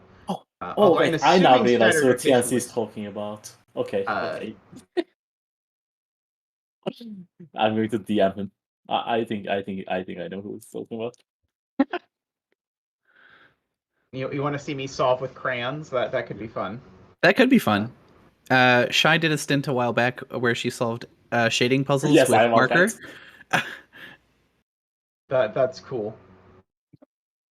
But I mean, I solve triptychs by hand, so it's not like the whole, and like pencil puzzles. Actually, I've solved plenty of pencil puzzles by hand because I've done. I printed out Sam Kappelman lines, said like, here's a link to a pack of Yajalin and a pack of whatever the black-white one is that I can't think of the name of now. Yin Yang? It's like Yajalin. No, not Yin Yang. I only started recently doing Yin Yangs. Yin Yang is cool. Ones where like white it goes straight through and black it turns. Has an M in it or something. Mashu? There you go, that one. So I Mashu. did all of it. Yeah. But like those are fine to do by hand because the only pencil mark you make is shading the box or putting a dot in the box, and Yeah. then you're done. So Yeah. there's no rewinding. So it's or like erasing or anything. So it's actually Yeah. like I did that in faculty meetings for a long time as my way of passing time. Mashu's fantastic. One of my favorite genres. I've probably set more Mashu than any other genre at this point, including Sudoku. Do you mean like Masyu, or is it read like So Masyu? Like, so is it something else, it's a or- Y, it's Masyu, but I've heard that Okay. it's pronounced Mashu, so that's how I've Interesting. been saying it. I Yeah. only set one Mashu, and it was for D&D, and my players took I'm not joking, an entire session, which was like 4 hours to get through. It was very simple. I love it. Amazing. Setting puzzles for D&D. Yes. Just goes to show how much easier things are or harder they are Yes. based on what you've seen before. Like it can be like, yeah, I could do this in 3 minutes, so it should be pretty easy. Yeah. It reminds me, someone the other day asked me if they could use Two Truths and a Lie, my puzzle, as a thing to use in their D&D campaign. And I was like, sure, but if those players are not very experienced in Sudoku, they're going to be there approximately 6 forevers. Yeah. Yeah. Like whenever, like I had some of my online friends like become interested in Sudoku solving, and like they were like, "Oh, I want to solve a puzzle of yours on stream," and I'm like, "Sure." And then they take 3 hours on Framework, which is a 1-star puzzle, and I'm like, "That's a nice try. That's pretty good," but I cannot imagine like people like that solving Two Truths and a Lie, which is a Yeah. 5-star. Where they have to like read literally 15 different rule sets to Yeah. even begin And to then think about understand the the puzzle. implications from scratch, like Yeah, all of those rules. I have not Yeah, that's kind of given- insane. I have not given my D&D players 2 truths and a lie. That would be Now you know what to do for next session. Yeah, yeah. I don't have to prep. Easy. I don't have to prep for the next month. We'll be doing that the whole time. Hey, you just leave them there and tell them like, when you give me the solution, you level up. See you next month. Y'all are evil. Straight up despicable. Oh, I just remembered, this conversation just made me remember a challenge. My girlfriend gave me a challenge recently where she said, set a puzzle where I can solve it in under half an hour. That's going to be extremely difficult. Just set a non-Sudoku. Easy dub. No, she is specific about the Sudoku. And I do not want to be cheesy about it. I don't want to give like a 70 given classic or something. Sure. Do you want me to like... Never mind. I could set a completely just disgusting brutal classic if you'd like, so... Yeah, I will just say like, look, 28 minutes into this, I'm going to give you a solver, plug it into the final minutes. Yeah. That was a big thing for me for like a long time. Like I couldn't even enter all of the digits into a Sudoku grid in the time that you needed to get like 2 hats on the gas puzzles or whatever. I think I've gotten faster now at like just the raw, like, okay, if I know where everything is going to be. But like half an hour for someone who's newer to it is, I mean, a lot of the half an hour is just like going to the cell, hitting the key. Yeah. It's just like Exactly. originally like a time-consuming activity. I think I can now do like some of the like arrow puzzles in the CTC Arrow app. I think I've gotten some in like 9 minutes or so, and then I feel really, really, really good about that if I can do that. But so half an hour I think is a very difficult bar to hit. Very, very difficult. Yeah. All right, I think we have exhausted our discussion on, penalty theory and so I think we'll call it here. But thank you Yeah. guys for. Thank you for collecting us. This was fun. This is Yeah, super this was fun. Just casual discussion about puzzles. I'm down for this any day. Yeah. Yeah, I am easy to find most of the time. Fair Yeah, enough. like Joey, if you are free for the rest, we can go into the CTC Discord, continue there, like chatting. Yeah, why not? anyways, anyone who who wants to continue watching discussion, I guess they're continuing. So, but yeah, I have to make dinner now, so Fair enough. life calls. Bye. Thanks for I should having us. probably So eat wonderful too. Yeah, eating is good. True. Very helpful. Anyways, thanks everyone for watching, and thanks for the wonderful people on the screen for engaging with this topic. And yes, Niverio, I will give my thoughts in a video at some point about setting motel or something like that. Yeah, I do like. There are some puzzles that I always think to myself, how the heck did this get set? Yeah. Like, A lot of playing with it. Yeah. Anyways, thanks everyone for coming out. Have a good Yeah. one. You Take too. care. Stay safe. Bye.